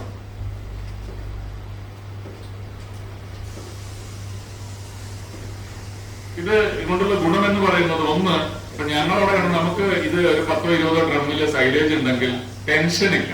എന്താണ്, കുറെ ദിവസത്തേക്കുള്ള തീറ്റ നമ്മുടെ കയ്യിലുണ്ടാവും. ഈ കല്യാണം, മരണവീട്, പിന്നെ ഇതേപോലെ ക്ലാസ്സുകള്, അല്ലെങ്കിൽ എവിടെയും ടൂറ് പോകണം, ഇങ്ങനെയൊക്കെ പ്രശ്നങ്ങളില്ലേ. മനുഷ്യ ജീവിതം എപ്പോഴും പശുവിന്റെ ചുറ്റും തന്നെ നിൽക്കാൻ പറ്റില്ലല്ലോ. അങ്ങനെയുള്ള കാര്യങ്ങൾക്ക് 2 തവണ നമുക്കറിയാം. ഈ പുല്ല്, പാടത്തെ പുല്ല് നമുക്ക് അങ്ങനെ ഉറപ്പിക്കാൻ പറ്റില്ല. ഒരു നല്ല മഴ പെയ്താൽ ചിലപ്പോ വെള്ളക്കെട്ടി നമുക്ക് അരിയാൻ പറ്റില്ല. അല്ലെങ്കിൽ കടുത്ത വേനലാണെങ്കിലും നിങ്ങൾ എന്ത് ചെയ്യില്ല, അരിയില്ല. കാരണം നനയ്ക്കാൻ പറ്റാത്തൊരു സാഹചര്യത്തിലൊക്കെ അത് പല സമയത്തും നമുക്ക് പ്രശ്നം. നമ്മൾ വേങ്ങാവത്തെ ഫാമിലൊക്കെ ഉണ്ടായിരുന്ന പെട്ടെന്നായിരിക്കും മഴയൊക്കെ തുടങ്ങും. മഴ തുടങ്ങിയാൽ പിന്നെ അരിയാൻ പറ്റില്ല. കാരണം അരിഞ്ഞു കഴിഞ്ഞാൽ ചീഞ്ഞു പോകും. അപ്പൊ കുറച്ചു ദിവസം നമ്മൾ ആ സമയത്ത് വല്ല വൈക്കോലൊക്കെ കൊടുക്കും. അപ്പോഴത്തേക്കും പാല് കുറയും. പല അല്ലെ സൈലേജ് കൊടുക്കുന്നത്, പല തീറ്റ പെട്ടെന്ന് മാറ്റുമ്പോൾ നമുക്ക് ഫാമിൽ വലിയ ബുദ്ധിമുട്ടുണ്ടാക്കും. അപ്പൊ ഈ സൈലേജ് നിർമ്മാണമാണ് നിങ്ങളെ സംബന്ധിച്ചിടത്തോളം ഞാൻ ചെറുകിട കർഷകരൊക്കെ ആണെങ്കിൽ 4 5 ഡ്രം സംഘടിപ്പിച്ച് കഴിഞ്ഞാൽ നിങ്ങൾക്ക് എന്ത് ചെയ്യാം, കിട്ടുന്ന പുല്ല്, ഈ നാടൻ പുല്ല് വേണമെങ്കിൽ നിങ്ങൾക്ക് ഇഷ്ടം പോലെ ഉണ്ടെങ്കിൽ സൈലേജ് ആക്കിയിടാം. ഈ ഗുണം കുറയും. നമ്മുടെ CO3 ഗുണം കിട്ടില്ല. കാരണം അതിനകത്ത് ധാന്യങ്ങളൊന്നുമില്ല, വെറും പുല്ലാണ്, നാടൻ പുല്ല്. പക്ഷെ നിങ്ങൾക്ക് ഈ മഴക്കാലത്ത് ഒത്തിരി പുല്ലുണ്ടെന്ന് വയ്ക്കാം. അത് കൊണ്ടുവന്ന് അരിഞ്ഞു കൊണ്ടിട്ട് ഒരു ദിവസം ആ വെള്ളം കളയാൻ വേണ്ടി അവിടെ ഇട്ടതിന് ശേഷം ഒന്ന് വാടിയിട്ട് നിങ്ങൾ ഇതിനകത്ത് തന്നെ നിറച്ചിട്ട് ശർക്കര ഒഴിച്ചിട്ട് ചവിട്ടി ഒതുക്കിയിട്ട് കഴിഞ്ഞാൽ നിങ്ങൾക്ക് എന്താണ്, പിന്നീട് എപ്പോ വേണമെങ്കിലും തുറക്കാം. തുറന്നു കഴിഞ്ഞാൽ ഉപയോഗിക്കണമെന്നേ ഉള്ളൂ. നിങ്ങൾക്ക് 6 മാസം കഴിഞ്ഞിട്ട് തുറക്കണമെങ്കിൽ 6 മാസം കഴിഞ്ഞ് തുറക്കാം. അല്ല ഇനി 10 മാസം കഴിഞ്ഞ് തുറന്നാലും തുറക്കുന്നത് വരെ ഇനി യാതൊരു ഡാമേജും ഉണ്ടാവില്ല. നമ്മളൊരു ഫുഡ് സെക്യൂരിറ്റി എന്ന് പറഞ്ഞ പോലെ നമുക്കൊരു ഭക്ഷണ കാര്യത്തിൽ നമുക്ക് നല്ല ഒരു ഇത് ആവശ്യമുണ്ട്. എന്തിനാണെന്നാണ് ഞാൻ ഈ ക്ലാസ്സിൽ പറയാൻ പോകുന്നത്. ഈ പശുക്കളുടെ ദഹന വ്യവസ്ഥ എന്ന് പറയുന്നത്, നമ്മൾ വിചാരിക്കും നിങ്ങൾ നിങ്ങൾ ഇങ്ങനെ തീറ്റ കൊടുത്തോണ്ടിരിക്കുന്നു, അതിങ്ങനെ ഭക്ഷണം കഴിച്ചുകൊണ്ടിരിക്കുകയാണ്. അങ്ങനെ ഒരിക്കലും തെറ്റിദ്ധരിക്കരുത്. പശു എന്താ ചെയ്യുന്നത്, കൊടുക്കുന്ന തീറ്റ നമ്മളും ഭക്ഷണം കഴിക്കും. നമ്മൾ കഴിച്ചു കഴിഞ്ഞാൽ അത് ദഹിച്ചു പോകും അല്ലെ. പശു കഴിച്ചാലോ അത് സ്റ്റോർ ചെയ്യാണ്. അതായത് നിങ്ങൾ വിചാരിക്കരുത് ഇപ്പൊ ഈ കഴിച്ച ഫുഡ് മുഴുവൻ ദഹിച്ചിട്ടാണ് അടുത്ത ഭക്ഷണത്തിന് എണീക്കുന്നത്. അങ്ങനെയല്ല. അതിന് എന്ത് കണ്ടാലും അത് വാങ്ങി വിഴുങ്ങി അതിന്റെ അറയിൽ കൊണ്ടുവരും. ഈ ഒരു ജോലി ചെയ്യാണ്. അതുകൊണ്ടാണ് നമ്മൾ എപ്പോ കൊടുത്താലും ആളെടുക്കും. നമ്മൾക്ക് പറ്റുമോ, നമ്മൾ ഇപ്പൊ ചോറുണ്ട് കഴിഞ്ഞാൽ നമ്മൾ എന്തായാലും ഒരു ഗ്യാപ്പ് ഇട്ട് എത്തിക്കണം. പശു അങ്ങനെയൊന്നും അല്ലല്ലോ. പശുവിന് എപ്പോ വേണമെങ്കിലും എത്ര കൊടുത്താലും അത് കഴിക്കാൻ പറ്റും. കാരണം വലിയൊരു വയറാണ്, അതിൽ എത്ര സാധനം വേണമെങ്കിലും കൊണ്ടുവന്ന് നിറയ്ക്കാം. രണ്ടാമത്തെ കാര്യം, പശു അല്ല ഈ സാധനം ദഹിപ്പിക്കുന്നത്. പശുവിനുമായിട്ട് ഈ ദഹനമായിട്ട് ഒരു ബന്ധവുമില്ല. പിന്നെ ആരാ ദഹിപ്പിക്കുന്നത്? സൂക്ഷ്മമാണ്. പശു ഒന്നും ചെയ്യുന്നില്ല. പശു എന്താ ചെയ്യുന്നത്, കിട്ടുന്ന മുഴുവൻ വാങ്ങുന്നു, കൊണ്ട് അറയിലിട്ട് കൊടുക്കുന്നു. എന്നിട്ട് അവിടെ കിടന്നത് പറഞ്ഞ് ആയ വെട്ടണം, അതുകൊണ്ട് പശുവിനെ ഡിസ്റ്റർബ് ചെയ്യരുതെന്ന്. പശു കിടന്നു കഴിയുമ്പോൾ വേറെ ചില ടീമുകളാണ് ഈ ദഹനം നടത്തുന്നത്. അത് സൂക്ഷ്മാണെങ്കിലും ഇവിടെ പറഞ്ഞു കഴിഞ്ഞു. അപ്പൊ പശുവിനെ നമ്മൾ വിചാരിക്കരുത് നിങ്ങൾ എന്തോ അത് തന്നെ. അതുകൊണ്ടാണ് അതിനെ അമിതമായിട്ട് കൊടുത്തിട്ട് കാര്യമില്ല. പശുവിന് കുറെ തീറ്റ കൊടുത്താലൊന്നും പാലൊന്നും ഉണ്ടാവില്ല. കാരണം ഇതിന്റെ ഉള്ളിലുള്ള അണുക്കൾക്ക് അത് ദഹിപ്പിക്കാനുള്ള സമയം കൂടെ കൊടുത്താലേ പാലുണ്ടാവുള്ളൂ. നിങ്ങൾ രാവിലെ മുതൽ രാത്രി വരെ ഇങ്ങനെ തീറ്റ കൊടുത്തോണ്ടിരുന്നാലൊന്നും പശു പാല് തരില്ല. കാരണം അത് പശു അല്ല ദഹിപ്പിക്കുന്നത്. ആ തീറ്റ കിട്ടിക്കഴിഞ്ഞാൽ അതിന് അവിടെ വിശ്രമിക്കണം. എന്നിട്ട് അയ വെട്ടാൻ തുടങ്ങണം. അയ വെട്ടുമ്പോൾ എന്താ ചോദിച്ചാൽ ഈ കൊണ്ടയിട്ട തീറ്റ തിരിച്ചെടുത്ത് ഉമിനീര് കലർത്തി വീണ്ടും തിരിച്ചു കൊടുക്കണം. ഈ ഉമിനീരും കൂടെ കലർന്ന് ചെല്ലുമ്പോഴാണ് അവിടെയുള്ള സൂക്ഷ്മാണുക്കൾക്ക് അതിനകത്ത് ദഹനം നടത്താൻ സാധിക്കുകയുള്ളൂ. അതുകൊണ്ടാണ് പശുക്കൾ അയവെട്ടാൻ കൂടുതൽ സമയം കൊടുക്കണം എന്ന് പറഞ്ഞാൽ. നമുക്ക് പാലാണ് വേണ്ടതെങ്കിൽ. ചാണകമാണെങ്കിൽ പ്രശ്നമില്ല. കാരണം ദഹിക്കാതെ പോയാൽ ഏകദേശം അത് 2 3 4 ദിവസം കഴിയുമ്പോൾ ഒരു വിധത്തിൽ എന്തെങ്കിലുമൊക്കെ ആയിട്ട് അത് ചാണകമായിട്ട് കിട്ടുന്നെങ്കിൽ ചാണകത്തിലേക്ക് കൊണ്ടുപോകും. പാലാണ് വേണ്ടതെങ്കിൽ പകുതി ദഹിച്ച ഭക്ഷണം വീണ്ടും വായിലെത്തിച്ച് ചവച്ചരച്ച് ദഹിപ്പിക്കുന്ന പ്രക്രിയയാണെന്ന് അയവെട്ടല്. പശുക്കൾ ഒരു ദിവസം ഏകദേശം 10 മണിക്കൂർ വരെ ഇതിനായി ചെലവഴിക്കും. അയവെട്ടാനായിട്ട് 10 12 മണിക്കൂർ ചെലവഴിക്കേണ്ട മൃഗമാണ്. അതുകൊണ്ട് അതിനെ എത്രത്തോളം കിടക്കാൻ സമ്മതിക്കുന്നോ അത്രത്തോളം നിങ്ങൾക്ക് ലാഭമായിരിക്കും. അപ്പൊ നിങ്ങൾ ബുദ്ധിമാന്മാരാണെങ്കിൽ ഇവരിപ്പോ നേരത്തെ സുന്ദരന്മാര് പറഞ്ഞ പോലെ 2 നേരം അല്ലെങ്കിൽ മാക്സിമം 3 നേരം തീറ്റ കൊടുക്കാവുള്ളൂ.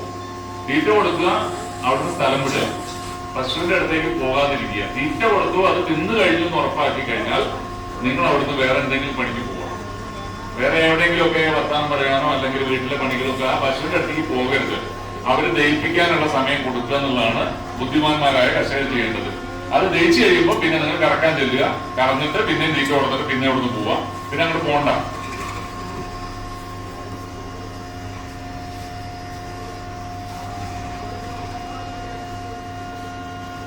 ഇനി തീറ്റക്രമം ശരിയായിട്ട് പരിപാലിക്കപ്പെട്ടിട്ടില്ലെങ്കിൽ പശുക്കൾക്ക് ഉണ്ടാകുന്ന ഒരു പ്രശ്നമാണ് ഈ സറ എന്ന് പറഞ്ഞ സംഭവം. വേണമെങ്കിൽ ഒന്ന് എഴുതി വെച്ചു, നിങ്ങൾ ഇവിടുന്ന് പോകുമ്പോ പുതിയ ഒന്ന് രണ്ട് കാര്യങ്ങളൊക്കെ പഠിച്ചിട്ട് വേണ്ടേ പോവാൻ. അപ്പൊ സറ എന്നൊരു പ്രശ്നമുണ്ട്. അതായത് നിങ്ങൾ കൊടുക്കുന്ന തീറ്റ പശു ദഹിക്കാൻ ശരിയായ രീതിയിൽ ദഹിപ്പിക്കുന്നില്ലെങ്കിൽ പശുവിനുണ്ടാകുന്ന വയറിൽ ഉണ്ടാകുന്ന ഒരു പ്രശ്നമാണ് ഈ സറ എന്ന് പറയുന്നത്. എന്താണ് സറ? അത് അമ്ലതയാണ്, അസിഡിറ്റി, പുളിപ്പ്. പശുവിന് ദഹനം പൂർണ്ണമായില്ലെങ്കിൽ, ദഹനം നടക്കുന്നുണ്ട് പക്ഷെ കൊടുത്തത് കംപ്ലീറ്റ് ആയിട്ട് ദഹിക്കപ്പെട്ടിട്ടില്ലെങ്കിൽ പശുവിന്റെ വയറിൽ ഒരു ചെറിയ ഫ്ലക്ച്വേഷൻ ഉണ്ടായിക്കൊണ്ടിരിക്കും. ഈ പുളിപ്പിന്റെ ഒരു ചെറിയ ലെവലില് ശരിക്കും അവിടെ ഈ പറയുന്ന സൂക്ഷ്മാണുക്കൾക്ക് പ്രവർത്തിക്കാൻ വേണ്ട ഒരു അമ്ലതയുണ്ട്. അതിനെ ഡിസ്റ്റർബ് ചെയ്യും. ആ അണുക്കളുടെ പ്രവർത്തനത്തെ ബുദ്ധിമുട്ടിക്കുന്ന രീതിയിൽ ഉണ്ടാകുന്ന ഒരവസ്ഥ. അപ്പൊ അതനുസരിച്ച് നമ്മൾ കൊടുക്കുന്ന തീറ്റയുടെ ദഹനം പൂർണ്ണമാകില്ല. പൂർണ്ണമായി ദഹിക്കാത്ത ഒരു സാഹചര്യം വയറിൽ രൂപപ്പെടുന്ന അവസ്ഥയാണ് സറ എന്ന് പറയുന്നത്. സറ വന്നാല് ഇംഗ്ലീഷിൽ പറയുക സബ് അക്യൂട്ട് റൂമിനൽ അസിഡോസിസ് എന്നാ പറയാ. സബ് അക്യൂട്ട് റൂമിനൽ അഥവാ വയറിലെ കുളിച്ചുതേട്ടലിനോ അസിഡിറ്റി എന്നോ പറയാം. ഇതിന് കൃത്യമായ പ്രതിവിധിയൊന്നുമില്ല. ഇങ്ങനെ കുളിച്ചുതേട്ടല് ഉണ്ടായി കഴിഞ്ഞാൽ നമുക്ക് പ്രത്യേകിച്ച് ഒന്നും മനസ്സിലാവില്ല. അങ്ങനെ ഒരു പ്രശ്നം പശുവിനുണ്ട് പെട്ടെന്നൊന്നും അറിയില്ല. കാരണം അതിനെ ചെറിയ രീതിയിലാണെങ്കിൽ അത് പ്രകടിപ്പിക്കാൻ കഴിയില്ല. അതുകൊണ്ട് തന്നെ നിങ്ങൾക്ക് തിരിച്ചറിയാൻ സാധിക്കില്ല. പക്ഷെ നിങ്ങൾ തിരിച്ചറിയാൻ വൈകും തോറും എന്ത് സംഭവിക്കും? ഇങ്ങനെ ഒരു അവസ്ഥ രൂപപ്പെട്ടാൽ ആദ്യം തന്നെ സംഭവിക്കും പാല് കുറയും.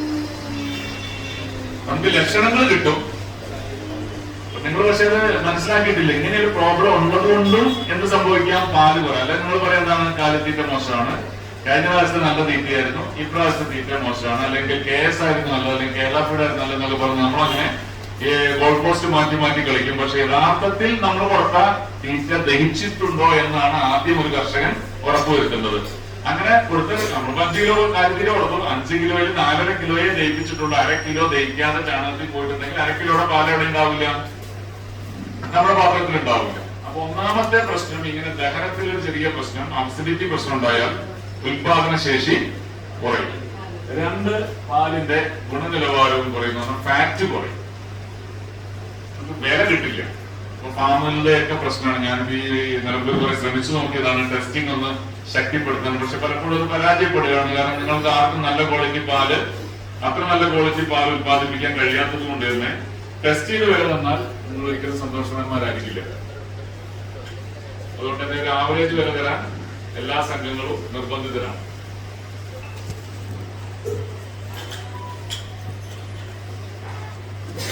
പക്ഷെ ടെസ്റ്റ് ചെയ്യാതെ എന്നെ തന്നാലുള്ള അപകടമാണ്. ഈ ക്ലാസ് നിങ്ങൾ ശ്രദ്ധിക്കാൻ മനസ്സിലാവും. എന്താണ് സംഭവിക്കുന്നത്? പാലിന്റെ ഈ അസിഡിറ്റി പ്രശ്നമുള്ള പശുവിന് 2 പ്രശ്നമാണ്. 1, പാല് കുറയും. 2, കൊഴുപ്പ് കുറയും.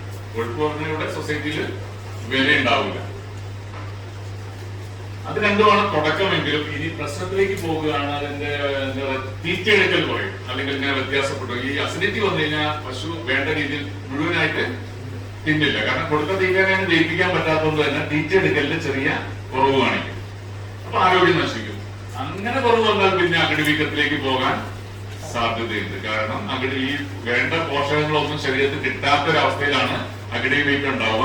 അപ്പൊ അകിടി വീക്കം ഉണ്ടാക്കാനുള്ള ഒരു കാരണം നിങ്ങൾ തീറ്റ കൊടുക്കാനായിട്ടല്ല, എല്ലാം കൊടുത്തിട്ടും കൊടുത്ത തീറ്റ ദഹിക്കുന്നു എന്ന് നിങ്ങൾക്ക് ഉറപ്പുവരുത്താൻ സാധിക്കാത്തത് കൊണ്ട് തന്നെ ചിലപ്പോൾ അകിടി വീക്കം വരാം. തീറ്റ എടുക്കുന്നത് കുറയുന്നു. അസുഖമുള്ള പശുക്കൾ തീറ്റ എടുക്കാൻ മടി കാണിക്കുകയോ ക്രമേണ തീറ്റ ചെയ്ത് ശരീരഭാരം കുറയുന്നു. പശു മെലിയാൻ തുടങ്ങും, ക്ഷീണിക്കാൻ തുടങ്ങും. ഇനി അടുത്ത നീർക്കെട്ടുകൾ തുടങ്ങും. ഇതിന്റെ അടുത്ത ഒരു പ്രശ്നമാണ് നീർക്കെട്ടുകൾ വരാം. നീര് വരാൻ തുടങ്ങും. മുട്ടിന് നീര് വരും, കുളമ്പിന് നീര് വരും.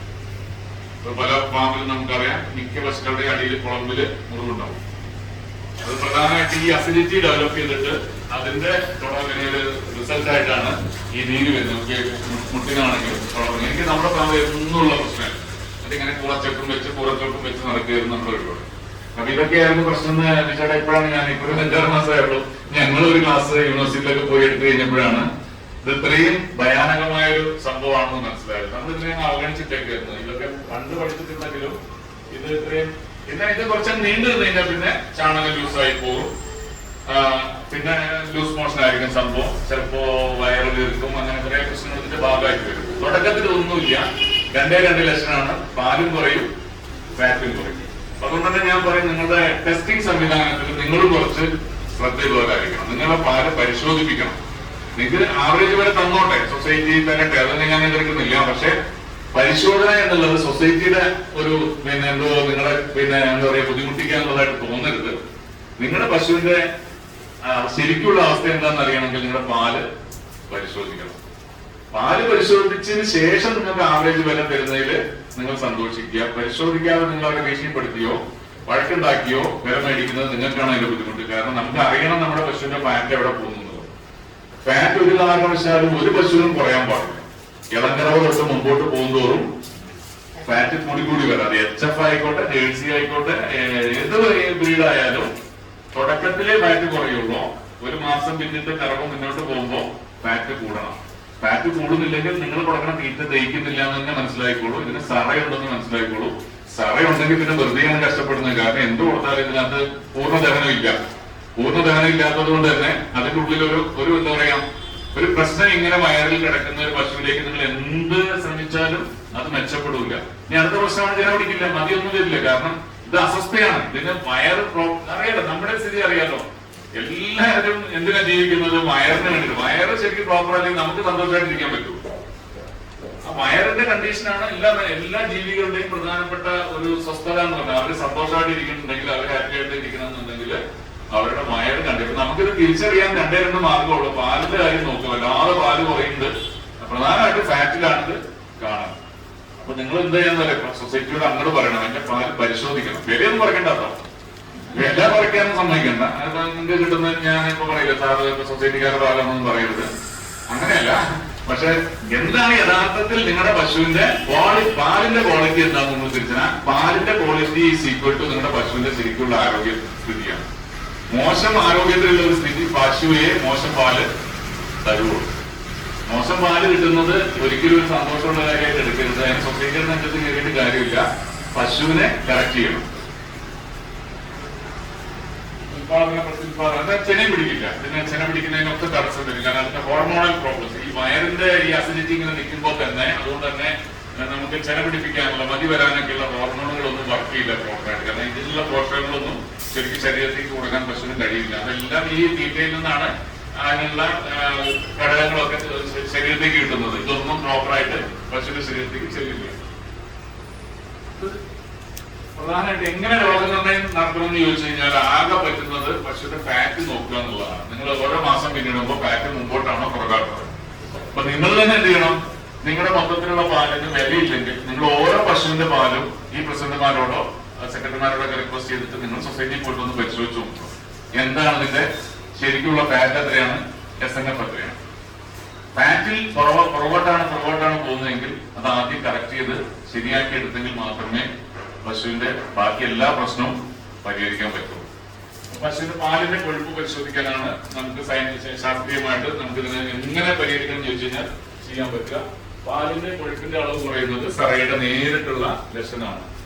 മറ്റെന്തെങ്കിലും രോഗം ഉണ്ടോ നോക്കുക. പിന്നെ അകിടുവീക്കവും ഇതിനകത്ത് അടുത്ത ഘടകമാണ്. ഈ അകിടുവീക്കമൊക്കെ വരുന്നത് 2ാം ഘട്ടത്തില. 1ാം ഘട്ടം തീറ്റ ശരിക്ക് ദഹിക്കുന്നില്ലെങ്കിലാണ് ഇത് തുടങ്ങുന്നത്. പക്ഷെ 2ാം ഘട്ടത്തിൽ പിന്നെ അത് അകിടുവീക്കമായിട്ട് മാറാൻ സാധ്യതയുണ്ട്. കാരണം അതിന് വേണ്ട പോഷകങ്ങൾ കിട്ടുന്നില്ല. ചാണകം നിരീക്ഷിക്കുക, അത് നിങ്ങൾക്ക് നോക്കാം. ഭയങ്കരമായിട്ട് ലൂസ് മോഷനായിട്ട് വരാൻ പാടില്ല. ഒരു കാരണവശാലും ചാണകം അയഞ്ഞ് പോകാനേ പാടില്ല, മുറുകി തന്നെ പോകണം. അപ്പൊ അവിടെ പിന്നെ വളരെ പെട്ടെന്നാണെങ്കിൽ എന്ത് ചെയ്യണം, ഇങ്ങനെ നിങ്ങൾക്ക് ഫാറ്റ് മെച്ചപ്പെടുന്നില്ലെങ്കിൽ നിങ്ങൾക്ക് കൊടുക്കാൻ പറ്റുന്ന എന്താ കൊടുക്കാം, നിങ്ങൾ കൊടുക്കുന്നുണ്ടാവും ചെറിയൊരു സാധനം ഇടയ്ക്ക്. എന്തായാലും ഇത് അറിഞ്ഞിട്ടാണോ അല്ലാതെ എന്നറിയില്ല. നിങ്ങൾ തീറ്റയിൽ ചേർക്കുന്നൊരു അപ്പക്കാരം കൊടുക്കുന്നത് ഈ ഒരു അസിഡിറ്റി കൺട്രോൾ ചെയ്യാനാണ്. ഈസ്റ്റ് അതിനല്ല, അപ്പക്കാരം കൊടുക്കുന്നത് ഇപ്പൊ ഇതിനകത്ത് ഈ പുളിപ്പുണ്ടല്ലോ, ആ പുളിപ്പ് കൺട്രോൾ നിയന്ത്രിക്കാൻ വേണ്ടിയിട്ടാണ് അപ്പക്കാരം കൊടുക്കുന്നത്. ഈസ്റ്റ് കൊടുക്കുന്നത് ദഹനം മെച്ചപ്പെടുത്താനാണ്. ഈ ഈസ്റ്റ് കൊടുത്തിട്ടും അത് റിസൾട്ട് കൊണ്ടുവന്നെങ്കിൽ നിങ്ങൾ അപ്പക്കാരമൊക്കെ കൊടുത്ത് ഈ ഫാറ്റ് നേരെയാക്കുക. നിങ്ങൾ ആദ്യം ചെയ്യേണ്ടത് നിങ്ങളുടെ പശുവിന്റെ പാലിന്റെ ഫാറ്റ് മെച്ചപ്പെടുത്താൻ നിങ്ങൾ പരിശ്രമിക്കുക. അതിന് ചെയ്യേണ്ടതെന്ന് പറഞ്ഞാൽ ആ തീറ്റ ശരിയായ രീതിയിൽ ദഹിക്കുന്നു എന്ന് ഉറപ്പ് വരുത്തുക. ദഹിക്കുന്നുണ്ടെങ്കിൽ എന്തുണ്ടാവും? പാലിന് ഫാറ്റ് ഉണ്ടാവും. പ്രോപ്പർ ദഹനം നടക്കുന്നില്ലെങ്കിൽ പാലിന് ഫാറ്റ് ഉണ്ടാവില്ല. നിയന്ത്രണ മാർഗങ്ങളിൽ പെട്ടെന്ന് അങ്ങനെ മെച്ചപ്പെടുത്താനുള്ള ഒരു മാർഗം തന്നെ അപ്രകാരം ഡെയിലി ഒരു ബേക്കിംഗ് സോഡ ഒരു 30 to 50 ഗ്രാം നിങ്ങൾക്ക് കൊടുത്തു തുടങ്ങാം, തീറ്റയിൽ ചേർത്ത് കൊടുത്തു തുടങ്ങാം. അപ്പൊ അതുപോലെ ഒരു പരിധി വരെ ഈ പുളിപ്പ് പ്രശ്നം തീരും. പക്ഷെ അത് ശാശ്വതമായിട്ട് മാറില്ല. അത് പൂർണ്ണമായി നിയന്ത്രിക്കണമെങ്കിൽ നമ്മളിനി തീറ്റയിൽ മൊത്തത്തിൽ ഒരു മാറ്റം വരുത്തേണ്ടതുണ്ട്. അപ്പൊ അതിലാണ് ഒന്നാമത് ഇവരൊക്കെ പറഞ്ഞതുപോലെ തന്നെ തീറ്റയ്ക്ക് ഒരു ക്രമം വേണം. അതായത് എപ്പോഴാണ് കൊടുക്കുക? 2 നേരമാണെങ്കിൽ 2 നേരം, 3 നേരമാണെങ്കിൽ 3 നേരം. അപ്പോഴേ കൊടുക്കാൻ പാടില്ല. ഇടയ്ക്കിടയ്ക്ക് പോയിട്ട് തീറ്റ കൊടുക്കരുത്. ഒന്നാമത്തെ കാര്യം, ഇതിനൊരു നിയതമായ ഒരു സമയം വേണം. 2, കൊടുക്കുന്ന തീറ്റയിൽ മാറ്റവും വരുത്താൻ പറ്റും. 1, കൃത്യസമയത്ത് കൃത്യ ഇടവേളകളിൽ കൊടുക്കണം. 2, എന്തൊക്കെയാണോ കൊടുത്തുകൊണ്ടിരുന്നത് അത് അതേപടി തന്നെ നിലനിർത്തണം. എന്ന് പറഞ്ഞാൽ ഇപ്പൊ സൈലേജ് തുടങ്ങിയ ഒരാള് പെട്ടെന്ന് സൈലേജ് നിന്നിട്ട് പുല്ലിലേക്ക് മാറിയ പ്രശ്നമാണ്. അവിടെ എന്ത് നടക്കില്ല? ദഹനം നടക്കില്ല, പ്രശ്നം വരും, ഈ സറ വരും. അല്ലെങ്കിൽ നിങ്ങൾ കേരള ഫീഡ് കൊടുത്തോണ്ടിരിക്കുകയാണ്, പെട്ടെന്ന് സൊസൈറ്റി കേരള ഫീഡുമായിട്ട് എന്തെങ്കിലും പ്രശ്നം ഉണ്ടായി നിർത്തി, നാളെ മിൽമ വന്നു, നിങ്ങളുടെ പശുവിന് അത് ബുദ്ധിമുട്ടുണ്ടാക്കും. കാരണം കേരള ഫീഡിന്റെ ദഹനം നടന്നുകൊണ്ടിരിക്കുന്ന ഒരു വയറിലേക്ക് മിൽമയുടെ ഗോൾഡ് പെട്ടെന്ന് ജയിക്കില്ല. അപ്പൊ എന്ത് തീറ്റ മാറ്റം വേണ്ടെന്ന് ഞാൻ പറയില്ല, പക്ഷെ എന്ത് മാറ്റം വരുമ്പോഴും കുറച്ച് സമയമെടുത്ത് നേരത്തെ അല്ലെങ്കിൽ ഇപ്പൊ കേരള ഫീഡ് തീരാൻ പോയാൽ മാറ്റി നിങ്ങൾ ഗോൾഡ് കൊണ്ടുവരാൻ പോവുകയാണെങ്കിൽ സൊസൈറ്റി നേരത്തെ കർഷകരെ അറിയിക്കണം. അടുത്ത 10-ാം തീയതി അല്ലേ, 20-ാം തീയതി തൊട്ട് ഇനി എന്താ 20-ാം തീയതി വരെ സംഘത്തിന്റെ കേരള ഫീഡ് ഉണ്ടാവുള്ളൂ, ഞങ്ങൾ മിൽമയിലേക്ക് മാറുകയാണെന്നുള്ളത് കർഷകരെ അറിയിക്കുകയും കർഷകർ അതനുസരിച്ച് എന്ത് ചെയ്യണം? മെല്ലെ കേരള ഫീഡ് അവിടെ കുറച്ച് സൂക്ഷിച്ചു വെച്ച് മിൽമ വരുമ്പോൾ മിൽമയും കേരള ഫീഡും മിക്സ് ചെയ്ത് കൊടുത്തിട്ട് ഒരാഴ്ചയും കൂടി കേരള ഫീഡും ഒപ്പം പുതിയ തീറ്റയും കൂടെ ചേർത്ത് കൊടുത്ത് മെല്ലെ പശുവിനെ ശീലിപ്പിച്ചെടുത്തെങ്കിൽ മാത്രമേ ആ ചേഞ്ച് ഓവർ ട്രാൻസിഷൻ നിങ്ങൾക്ക് ബുദ്ധിമുട്ടില്ലാതെ വരുള്ളൂ. പെട്ടെന്നുള്ള ആഹാരം മാറ്റം ഒഴിവാക്കുക. ഒരു തീറ്റയെന്നത് അതാണ് നമ്മളെ നമുക്കിപ്പോ പുല്ല് തീരുകയാണ്, പെട്ടെന്ന് ഇപ്പൊ വേനൽ കടുക്കുകയാണ്, നിങ്ങൾ പുല്ലരിയിലേക്ക് നിർത്തും. നിങ്ങൾ വളർത്തു പുല്ല് പരിയല് നിർത്തും. നിങ്ങൾ ചിലപ്പോൾ വാഴപ്പള്ളി കൊടുക്കാൻ തുടങ്ങും, അല്ലെങ്കിൽ പാള കൊടുക്കാൻ തുടങ്ങും. അങ്ങനെയൊക്കെ പെട്ടെന്ന് മാറ്റുമ്പോൾ ഇതെല്ലാം പശുവിന്റെ ദഹന വ്യവസ്ഥയെ ബാധിക്കും, അത് പാലിനെ ബാധിക്കും, രോഗങ്ങളിലേക്ക് പശുവിനെ കൊണ്ടുപോകും. അപ്പൊ എന്ത് ചെയ്യുമ്പോഴും കൊടുത്തുകൊണ്ടിരിക്കുന്ന തീറ്റ നിലനിർത്തിക്കൊണ്ട് വേണം പുതിയൊരു തീറ്റയിലേക്ക് അവരെ കൊണ്ടുപോകാൻ. പുതിയ തീറ്റ എപ്പോഴും കുറഞ്ഞ അളവില് കൊടുത്തു തുടങ്ങാവുള്ളൂ. അല്ലെങ്കിൽ ഇതിന്റെ ഉള്ളില് ഈ സൂക്ഷ്മാണുക്കളുടെ പ്രവർത്തനം എന്ന് പറയുന്നത് അവർ ഭയങ്കര ഒരു എന്താ പറയാ നേരെ പോകുന്നുള്ള സ്വഭാവക്കാരാണ്. നമ്മുടെ പോലെയല്ല പശുവിന്റെ ഉള്ളിലുള്ള സൂക്ഷ്മാണുക്കൾ. അവർക്ക് അങ്ങനെ കൂടുതൽ ഭയങ്കര വലിയ സ്വപ്നങ്ങളൊന്നുമില്ല. പുല്ലാണ് കിട്ടുന്നതെങ്കിൽ അവർ പുല്ല് ദഹിപ്പിച്ചുകൊണ്ടേക്കും. ഇനി സിനിമാ പോസ്റ്റർ തന്നെ നിന്നോണ്ടിരിക്കുന്ന പശുക്കൾക്ക് അത് മതി. കാരണം അതിന്റെ ഉള്ളിലെ ദഹിപ്പിക്കാനുള്ള സംവിധാനത്തിന് സിനിമാ പോസ്റ്റർ ഇഷ്ടമായി, അവരത് ദഹിപ്പിച്ചോളൂ. ഈ കപ്പ വെട്ടി കൊടുക്കണേ കുഴപ്പമില്ല, ചീമക്കൊന്നേ കുഴപ്പമില്ല. പക്ഷെ ഇടയ്ക്കിടയ്ക്ക് തോന്നുമ്പോ മാറ്റരുത്. അവർ നമ്മുടെ പോലെ ഇങ്ങനെ എന്താ പറയാ അപ്പ കാണുന്നവനെ അപ്പ എന്ന് വിളിക്കുന്ന സ്വഭാവം ആർക്കില്ല? ഈ അണുക്കൾക്കില്ല. അവർക്കൊരു ഒറ്റ സ്വഭാവമേ ഉള്ളൂ. എന്താണോ കിട്ടുന്നത് അത് സ്ഥിരമായിട്ട് കിട്ടണം. ഒരു ചേഞ്ചും അവർക്ക് പറ്റില്ല. അല്ലെങ്കിൽ അവരോട് പറയണതാ ഞങ്ങളിതാ ഇനിയൊരു സാധനം വേറെ തരാൻ പോവാണ്, അത് ചെറിയ രീതിയിൽ കൊടുത്ത് അപ്പോഴത്തേക്കും അവരതും കൂടെ ദഹിപ്പിക്കുന്ന ലെവലിലേക്ക് ഒരാഴ്ച കൊണ്ട്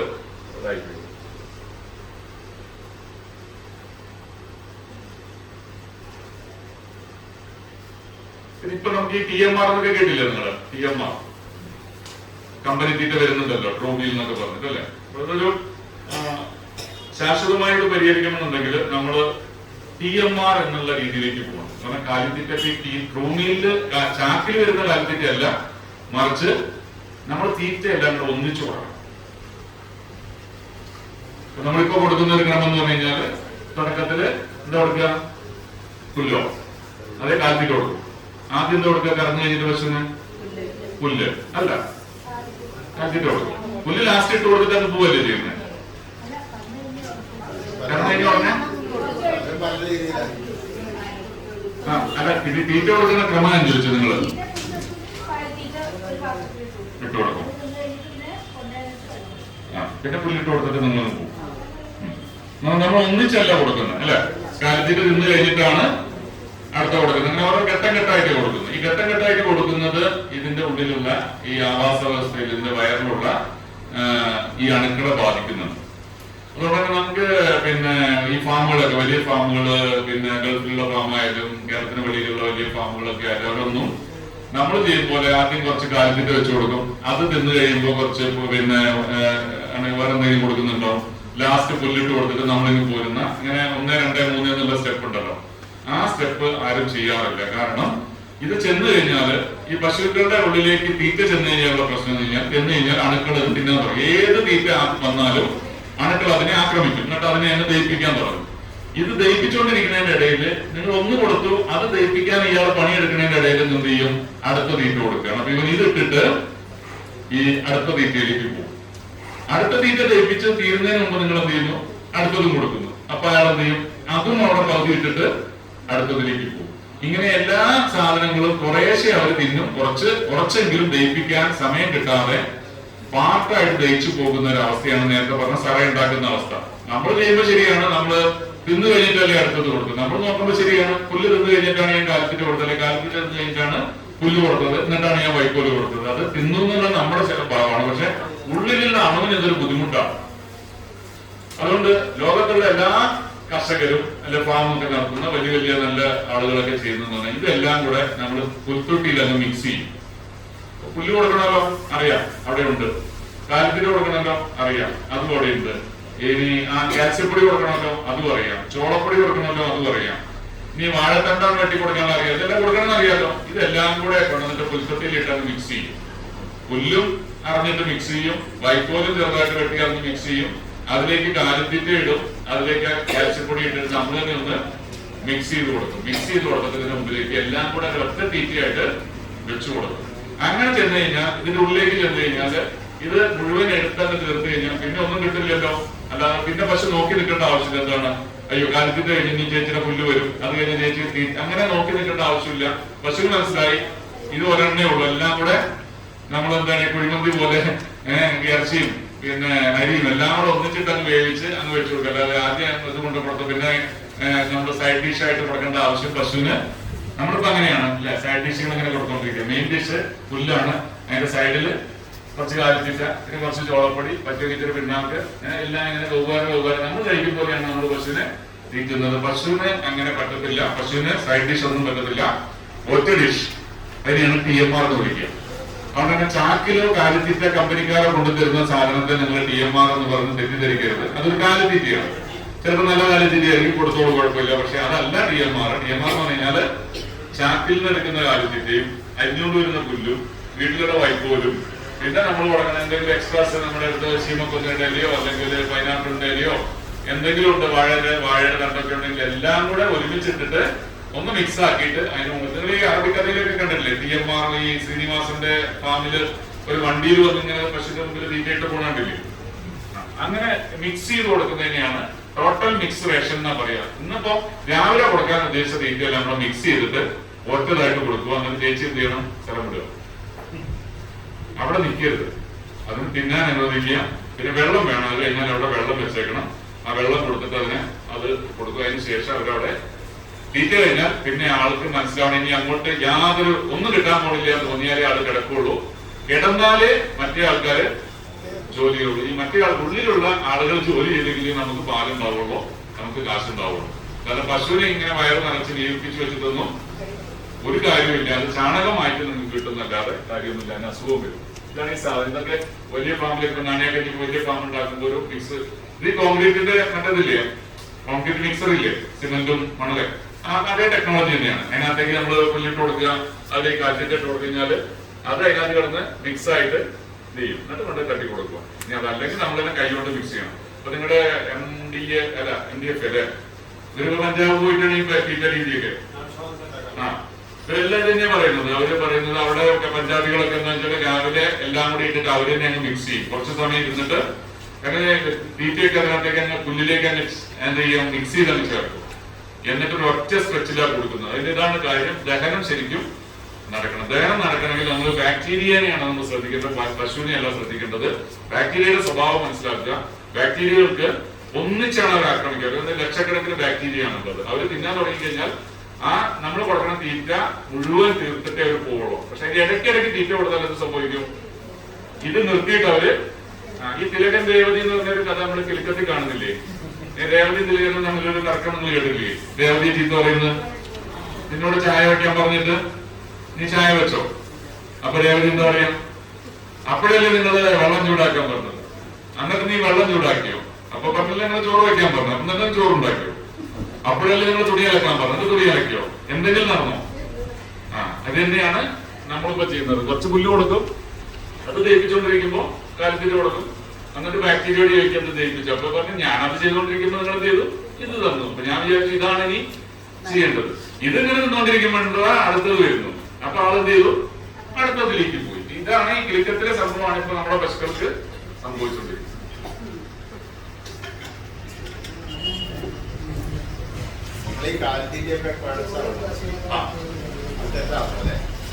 കുഴച്ചത് കൊടുക്കേണ്ട ആവശ്യമില്ല. എല്ലാം ശരിക്കും പറഞ്ഞു കഴിഞ്ഞാൽ വെള്ളം ഇല്ലാതെയാണ് തീറ്റകൾ പശുവിനെ എത്തുന്നത്. കാരണം എന്നാലാണ് അവർക്ക് ഇത് അയവെട്ടണം എന്നുള്ളൊരു ചിന്ത വരുള്ളൂ. നിങ്ങൾ എപ്പോ കുഴയ്ക്കുന്നു മീൻസ് പിന്നെ അവിടെ അവർക്ക് എന്തെങ്കിലും ആവശ്യമില്ല, സലൈവ ഉമിനീരിന്റെ ആവശ്യമുണ്ടോ? നമുക്ക് വെള്ളത്തിൽ ഞാൻ വെള്ളം കുടിക്കുകയാണ്, ഇനി എനിക്ക് വായിൽ ഉമിനീര് വരുത്തേണ്ട ആവശ്യമില്ല. എനിക്ക് ഇവർക്ക് ദഹനത്തിന് വേണ്ടിയിട്ട് ഇവർ ഉമിനീര് ഉത്പാദിപ്പിക്കണമെങ്കിൽ അതുപോലെ തന്നെ കാലിത്തിന്റെ നക്കണം, ലിക്ക് ചെയ്യണം എന്നാ പറയും. ലിക്ക് അങ്ങനെ നക്കുമ്പോൾ കൂടുതലായിലേക്ക് സലൈവ കലരും. എത്രത്തോളം നമ്മൾ ഈ പശുവിന്റെ ഉമിനീര് കലരുന്നോ അത്രയും ഉള്ളിലെ ബാക്ടീരിയക്ക് അത് ഭയങ്കര ഈസിയാണ് പണിയെടുക്കാൻ. ഇല്ലെങ്കിൽ എന്ത് ചെയ്യണം? തിരിച്ചു കൊണ്ടുവരണം, അയോട്ടിക് കൊടുക്കണം. തിരിച്ചു കൊണ്ടുവന്ന് വായിലിട്ട് ചവച്ച് ഉമിനീര് കലർത്തി തിരിച്ചു കൊടുത്തെങ്കിലേ അവർക്ക് അത് വർക്ക് ചെയ്യാൻ പറ്റുള്ളൂ. അപ്പൊ നിങ്ങൾ ഒരു കാരണവശാലും വെള്ളം കലർത്തി തീറ്റ കൊടുക്കരുത്. കൊടുത്തു കഴിഞ്ഞാൽ ഉമിനീര് അങ്ങനെ ചെല്ലില്ല. വെള്ളത്തിന്റെ pH അല്ല, അതായത് ഈ അമ്ലത അല്ല വയറിന്റെ ഉള്ളിലെ അമ്ലത. ഈ നമ്മുടെ ഉമിനീരിന്റെ അമ്ലത എന്ന് പറയുന്നത് ഒരു പ്രത്യേക അമ്ലതയാണ്. ഒരു ചെറിയ ഒരു ഉഗ്രസമൊക്കെ ഉണ്ട്. ആ ഉഗ്രസത്തിലാണ് ഈ അമ്ലത കറക്റ്റ് ആയിട്ട് ബാലൻസ് ആവുന്നത്. നിങ്ങൾ വെള്ളത്തിൽ തീറ്റ കൊടുത്തു കഴിഞ്ഞാൽ എന്ത് സംഭവിക്കും? ദഹനം നടക്കാൻ സാധ്യത കുറവാണ്. അതൊക്കെ കാലിത്തിൽ വരും, ചാണകത്തിൽ വരും. നിങ്ങളുടെ കാശ് പോകും. ഒരു കാരണവശാലും കാലിത്തിന്റെ നിങ്ങൾ ഒരു തീറ്റയും നിങ്ങൾ വെള്ളം വേറെ കിട്ടണം. അതായത് ഇതങ്ങ് ചെന്ന് കഴിഞ്ഞ് ദഹനം നടക്കുന്നതിന്റെ കൂട്ടത്തിൽ അവർക്ക് ആവശ്യമുള്ളതിനനുസരിച്ച് അവർ വെള്ളം കുടിച്ചുകൊണ്ടിരിക്കണം. വെള്ളവും നമ്മളായിട്ട് അതിനകത്തൊരു പണി എടുക്കേണ്ട ആവശ്യമില്ല. മാക്സിമം ഡ്രൈ ഫീഡിങ് കൊടുക്കുക. എന്നിട്ട് അപ്പോഴാ പശു എന്ത് ചെയ്യുള്ളൂ? സലൈവ ഉത്പാദിപ്പിക്കും. സലൈവ ഉത്പാദിപ്പിക്കാൻ വേണ്ടി ദാഹിക്കണം. അപ്പൊ ദാഹിക്കുമ്പോൾ അവരെന്ത് ചെയ്യും? വീട്ടിൽ നല്ലോണം വെള്ളം കുടിക്കും. അപ്പൊ അവര് തന്നെ ദാഹിച്ച് വെള്ളം കുടിക്കുമ്പോൾ അവർ ആവശ്യത്തിലേറെ വെള്ളം കുടിച്ചോളൂ. നിങ്ങൾ അതിനെ അങ്ങ് കുടിപ്പിക്കുമ്പോ എന്താ പറയാ? വേണ്ട, ഒരു മനുഷ്യൻ ഞാനിപ്പോ ഓരോ സിപ്പല്ലേ കുടിക്കുന്നുള്ളൂ, എനിക്ക് കുപ്പി ഒന്നിച്ച് വേണ്ടല്ലോ. എനിക്കിവിടെ എപ്പോ ഡ്രൈ ആവുന്നു അതനുസരിച്ച് ഞാൻ വെള്ളം കുടിക്കുള്ളൂ. അതിന് പശുവിനെ വെള്ളം കുടിപ്പിക്കുകയാണ് വേണ്ടത്, നിങ്ങൾ കുടിക്കില്ല. അവർ തന്നെ കുടിക്കുകയാണ് വേണ്ടത് നിങ്ങളായിട്ട്. അതിനാണ് ഡ്രൈ ഫീഡിങ് ചെയ്യുക. ഡ്രൈ ഫീഡിങ് ചെയ്യുമ്പോൾ ദാഹിക്കും. ഈ സലൈവ ഇങ്ങനെ പോകല്ലേ, പോകുമ്പോ പോലും ദാഹിക്കും. ദാഹിക്കുമ്പോ തന്നെ ഇത് വെള്ളം ആവശ്യത്തിന് വെള്ളം കുടിക്കും. അപ്പൊ അത് ആവശ്യത്തിന് അത് തന്നെ കുടിച്ചോളൂ. അതിങ്ങനെ ഇട്ട് കൊടുക്കണ്ട, തീയന്മാർ ഇങ്ങനെ ഇട്ട് കൊടുത്തേക്കും. ഇതിനകത്തെല്ലാം ഉണ്ട്. ഇതിനകത്ത് കാലിത്തീറ്റയുണ്ട്, പിണ്ണാക്കുണ്ട്, ചോളപ്പൊടിയുണ്ട്, കാൽസ്യം പൗഡർ ഉണ്ട്, എല്ലാ സംഭവം ഉണ്ട്. മിക്സ് ചെയ്ത് കൊടുത്തേക്കും. അതൊക്കെ തിന്നു കഴിഞ്ഞാല് കൊടുക്കും. അപ്പം ഇതിൽ പറയുന്നത് ഇത് ഒത്തിരി തീറ്റ ഉണ്ടാവും. അങ്ങനെ ആകുമ്പോൾ ഒന്നിച്ച് കൊടുക്കുമ്പോൾ ഒത്തിരി തീറ്റ ഉണ്ട്. പക്ഷെ സമയം എടുക്കും. ആ സമയം എടുക്കുമ്പോൾ നിങ്ങൾ ശ്രദ്ധിക്കണം, മറ്റേ പശു ഒന്ന് ഡിസ്റ്റർബ് ചെയ്യാത്ത രീതിയിൽ കൊടുത്തു നോക്കണം. ഇങ്ങനെ തട്ട് ഇങ്ങനെ കമ്പാർട്ട്മെന്റ് തിരിക്കണം എന്ന് പറയാം. അല്ലെങ്കിൽ അപ്പുറത്തെ പശു ഇപ്പുറത്ത് വന്ന് തിന്നും. അതുകൊണ്ട് ഇങ്ങനെ ഒന്നിച്ചിത്ര ഒരുപാട് തീറ്റ കൊടുക്കുമ്പോ ഒരു പാർട്ടീഷൻ തിരിച്ച് ചെയ്യണം എന്നാണ് പറഞ്ഞത്. അത്രേ ഉള്ളൂ.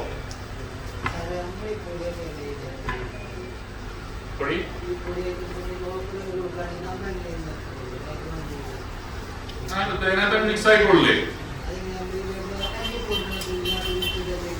കാര്യമുണ്ട്. അല്ല തിന്നുന്നുണ്ടെന്ന് ഉറപ്പ് വരുത്താം. നിങ്ങളത് മിക്സ് ചെയ്ത്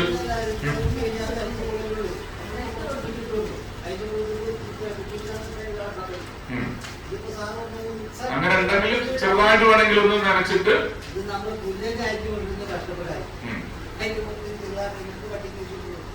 കട്ടിങ് മെഷീൻ ഒന്നും വേണ്ട. കഴിക്കില്ലേ അത്? അല്ല കഴിക്കില്ല, താഴേക്ക് അത് നക്കി തിന്നോളേ. മുൻപറ്റി കിടക്കുമെങ്കിൽ ശ്രദ്ധിക്കണം. അത് അങ്ങനെയാണ് ചെയ്യണം. അത് കഴിച്ചു എന്ന് വരും. അല്ല എന്ത് കൊടുത്താലും അത് ഞാനീ പറഞ്ഞ അതേപടി നിങ്ങൾ പാലിക്കണ്ട. അതെ കരിമിന്റെ ചണ്ടിയല്ല.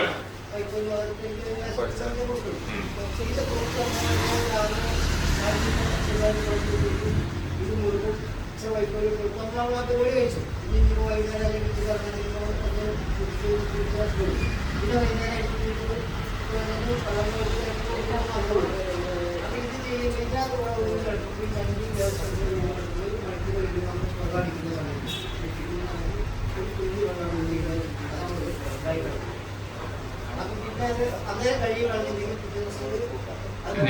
നമ്മളിപ്പോ ഫാമില് ചോളപ്പൊടി കൊടുക്കാറില്ല, പക്ഷെ പെല്ലറ്റും ഈ കാൽസ്യം പൗഡറൊക്കെ പുല്ലിനകത്ത് തന്നെ ഇട്ട് കൊടുക്കല്. ആരും ഒരു തുള്ളി പോലും ബാക്കി വെക്കാറില്ല. ചിലപ്പോ കാൽസ്യത്തിന്റെ പൗഡർ അതിന് ഇഷ്ടമില്ലെങ്കിൽ കുറച്ച് താഴെ ബാക്കി ഉണ്ടാവും. പക്ഷെ അത് ആ പുല്ലില് മിക്സ് ആയി കിടക്കണോണ്ട് കഴിയുന്നത് തന്നെ പൊക്കോളും, തിന്ന് പൊക്കോളും അറിയാതെ. അല്ല, അത് നിങ്ങൾ നിങ്ങളുടേതായ രീതിയിൽ ഞാൻ പറഞ്ഞ ഞാനൊരു ശാസ്ത്രീയ വശം പറഞ്ഞെന്നുള്ളൂ. നിങ്ങൾ നാളെ തന്നെ ഇങ്ങനെ ഒന്നും ചേഞ്ച് ചെയ്യാൻ ഞാൻ പറയുന്നില്ല. ഇതാണ് യഥാർത്ഥത്തിൽ ഈ ബുദ്ധിമുട്ടുള്ളവർ എന്ത് ചെയ്യണം, അത് എങ്ങനെ പരിഹരിക്കാന്ന് അവനും തന്നെ കണ്ടുപിടിക്കണം. ഓരോ ഫാമിന്റെ ഓരോ കർഷകന്റെ സ്ഥിതി നിങ്ങൾ അല്ല ഞാൻ പറഞ്ഞു, ഇത് അങ്ങനെ വേണം നിർബന്ധമില്ല. ഇത് നോക്കിയാൽ സൊസൈറ്റിയിൽ കൊടുക്കണ പാലിന്റെ ഫാറ്റ് നോക്കിയാൽ മതി. ഫാറ്റ് ഉണ്ടോ ഞാൻ പറഞ്ഞ ക്ലാസ് മറന്നേക്കോ. നിങ്ങൾക്ക് നല്ല ക്വാളിറ്റി ഉണ്ടെങ്കിൽ നിങ്ങളുടെ പശുവിന് അസിഡിറ്റി ഇല്ല. അപ്പൊ നിങ്ങൾ കൊടുക്കുന്നത് തീറ്റ രീതി മാറ്റണമെന്ന് ഞാൻ പറയുന്നില്ല. നിങ്ങൾക്ക് ഫാറ്റ് ഇല്ല, പാലിന് നല്ല ക്വാളിറ്റി ഇല്ല, പശുവിന് ഇങ്ങനെ ഒരു പ്രശ്നമുണ്ട് എന്ന് തോന്നുകയാണെങ്കിൽ മാത്രമേ മാറ്റേണ്ട ആവശ്യമുള്ളൂ. അല്ല നിങ്ങളിപ്പോ നല്ല രീതിയിലാണ് ചെയ്യുന്നത്, ഒരു ബുദ്ധിമുട്ട് നിങ്ങളുടെ പശുവിന് കാണുന്നില്ല. സൊസൈറ്റിയിൽ ടെസ്റ്റ് ചെയ്യണം കേട്ടോ. അല്ലാതെ നമ്മളവിടെ വേളം വെച്ച് പൈസ ഉണ്ടാക്കുന്നതിൽ ഞാൻ പറയില്ല. ടെസ്റ്റ് ചെയ്തിട്ട് നിങ്ങളുടെ പശുവിന്റെ പാലിന്റെ ക്വാളിറ്റി ഉണ്ടെങ്കിൽ നിങ്ങൾ ചെയ്യണ്ട. അല്ലെങ്കിൽ നിങ്ങൾ ചെയ്തില്ലെങ്കിൽ വെറുതെ നിങ്ങളുടെ പശു രോഗിയായി മാറുന്നേ ഞാൻ പറഞ്ഞുള്ളൂ. മാറ്റണം എന്നല്ല ഞാൻ പറഞ്ഞത്, ഞാൻ കാര്യം പറഞ്ഞെന്നുള്ളൂ. കാരണം എല്ലാവർക്കും പറ്റില്ല. അത് നിങ്ങൾ കൊടുക്കുന്ന പലരും കരിമ്പൻ ചണ്ടിയുടെ ഇടയിൽ ഇതിട്ടാൽ ചിലപ്പം അത് കഴിക്കണമെന്നില്ല. അല്ല പിന്നെ അത് ചാപ്കടലിട്ട് കട്ട് ചെയ്ത് ചെറുതാക്കി കൊണ്ടുവരണം.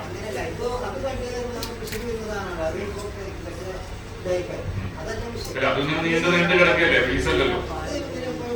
പക്ഷെ ഞങ്ങള് സൈലേജ് കൊടുക്കുമ്പോൾ നമുക്ക് സുഖമാണ്. സൈലേജിലേക്ക് ഇത് മിക്സ് ചെയ്താൽ എന്ത് സുഖമായിട്ട് കൊടുക്കാം. നമ്മള് പ്രഭാവത്തിൽ സൈലേജാണ് കൊടുത്തോണ്ടിരുന്നത്. അപ്പൊ സൈലേജിലേക്ക് കലത്തിട്ട് എല്ലാം മിക്സ് ചെയ്യാൻ സുഖമാണ്. അല്ലെങ്കിൽ ചാഫ് കട്ടർ വെച്ചിട്ട് പുല്ല് കട്ട് ചെയ്തിട്ട് കൊടുക്കാം, സൈലേജും എല്ലാം കൊടുക്കാം. എല്ലാം പച്ചപ്പുല്ലിലൊന്നും ഒരു പ്രശ്നമില്ല. അതിനകത്തേക്ക് ചോളപ്പൊടിയൊക്കെ ചെന്നുമ്പോഴത്തേക്ക് അല്ല പുല്ലിലങ്ങ് പറ്റി പിടിച്ച് അതങ്ങ് കയറിക്കോളും, ഉള്ളിലേക്ക് കയറിക്കോളും. പക്ഷെ കരിമ്പൻ ചണ്ടി എന്നുള്ളത് നിങ്ങൾക്ക് അറിയില്ലെങ്കിൽ നിങ്ങളുടെ അത് കട്ട് ചെയ്ത് ചെറിയ പീസാക്കിയിട്ടില്ലെങ്കിൽ ചിലപ്പോ സംഭവിക്കും. എന്തായാലും ക്ലാസ് നിങ്ങൾ അതേപടി കോപ്പി ചെയ്യരുത് കേട്ടോ. ഞാൻ പറയുന്ന കാര്യങ്ങളുടെ സയന്റിഫിക് ആയിട്ടുള്ള ഭാഗം മാത്രം. അസിഡിറ്റി ഉണ്ടാവില്ല. ഞാൻ പറഞ്ഞ എന്തിനു വേണ്ടിയിട്ടാണ്?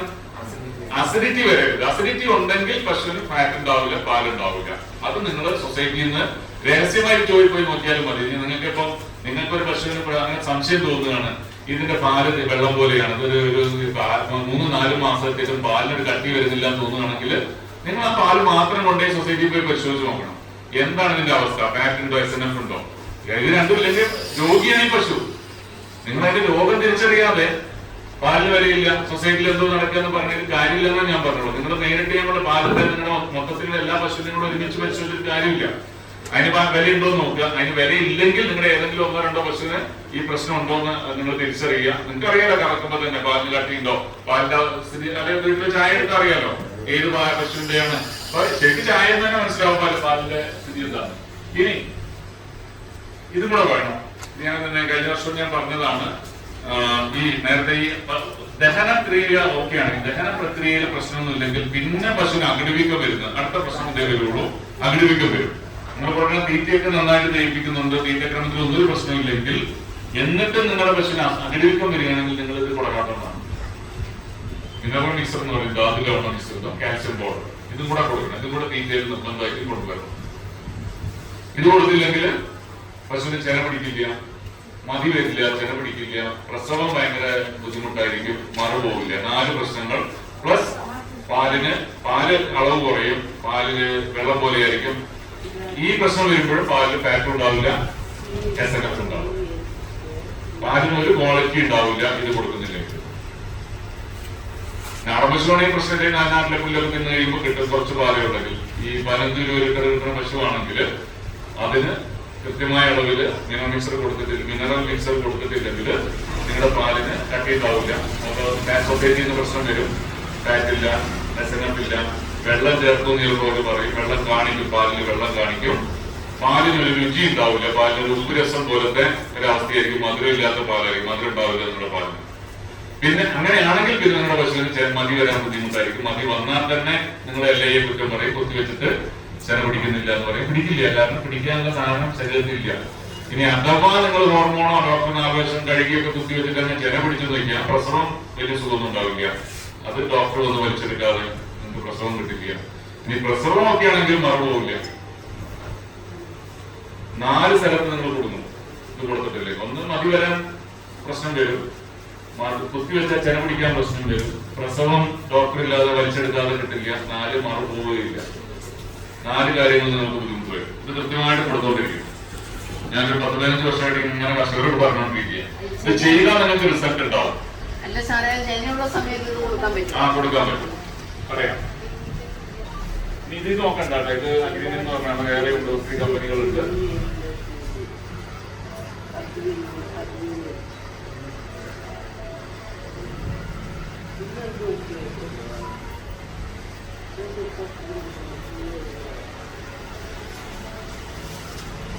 നേരത്തെ ഞാൻ പറഞ്ഞല്ലോ, നമ്മൾ കാലിത്തീറ്റയിലേക്ക് ഭയങ്കരമായിട്ട് ഡിപ്പെൻഡ് ചെയ്ത് പോകരുത്.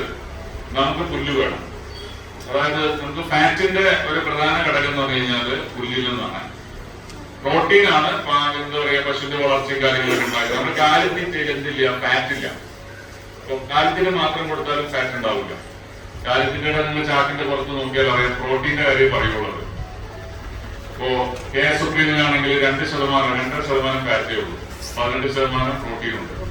കേരള ഫീഡ് എലൈറ്റിലും അത്ര തന്നെ ഉള്ളൂ. അപ്പൊ കാലിത്തീറ്റ നമ്മൾ കൊടുക്കണ ഒരു കാലിത്തീറ്റയിൽ ഫാറ്റ് ഇല്ല. ഫാറ്റും കൂടെ ഉണ്ടാവണമെങ്കിൽ നിങ്ങൾ ഡയറ്ററി ഫൈബർ എന്ന് പറയും, നമ്മൾ നാരുകൾ കൊടുക്കണം. നാരുകൾ പുല്ലിൽ നിന്ന് കിട്ടുള്ളൂ, അപ്പൊ പുല്ല് കൊടുക്കണം. പിന്നെ ദഹന പ്രക്രിയ ശരിയാക്കണം.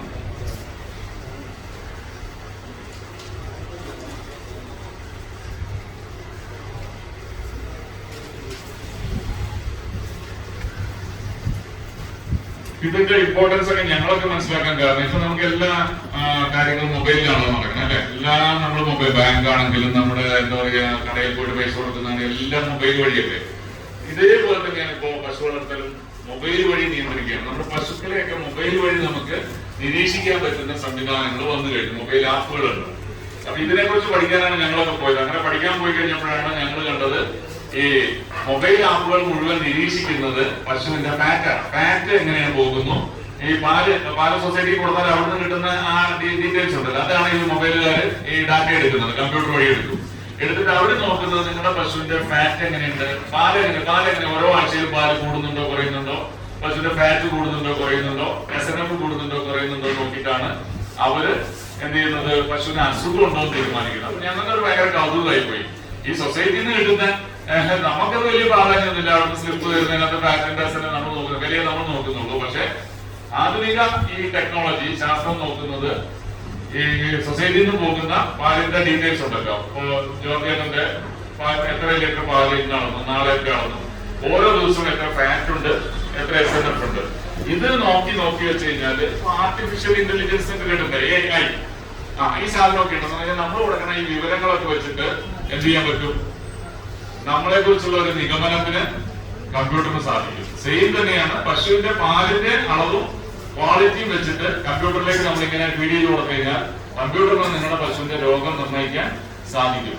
അപ്പോഴാണ് നമ്മൾ ഈ ഇങ്ങനെ പോയിട്ട് ഇവർ നോക്കുന്നത് എന്താ വെച്ചാൽ ഈ ഫാറ്റിന്റെ വേരിയേഷൻ നോക്കിയിട്ട് ഇവര് പറയുകയാണ് പശുവിന് സറയുണ്ട്, പറഞ്ഞാൽ അസിഡിറ്റി ഉണ്ടെന്നുകൊണ്ട് നമ്മുടെ മൊബൈലിലേക്ക് ഒരു മെസ്സേജ് തരും. ഇപ്പൊ വിജയുടെ പാലിന്റെ അളവ് സൊസൈറ്റിയിൽ നിന്ന് നേരെ ഈ മൊബൈൽ കമ്പനിക്കാരന് അയച്ചു കൊടുക്കാമെങ്കിൽ അയാൾ ഓരോ ആഴ്ചയും നിങ്ങളുടെ പശുവിന്റെ കൃത്യമായിട്ടുള്ള പ്രശ്നങ്ങൾ നിങ്ങൾക്ക് അലർട്ട് തന്നുകൊണ്ടിരിക്കും. ഒന്നുകിൽ നിങ്ങളോട് ഒരു അഗ്നിവീക്കം വരാൻ പോകുന്നു, അഗ്നിവീക്കത്തിന്റെ സാധ്യത കാണുന്നുണ്ട്, ശരിയാവാം തെറ്റാവാം, പക്ഷെ അവര് ഈ ഡാറ്റ വെച്ചിട്ടുള്ള നിഗമനമാണ്. അതിൽ പറയും നിങ്ങളുടെ പശുവിന്റെ ദഹനം ശരിക്കും നടക്കുന്നില്ല, അതിനകത്ത് അസിഡിറ്റി പ്രശ്നങ്ങളാണ്.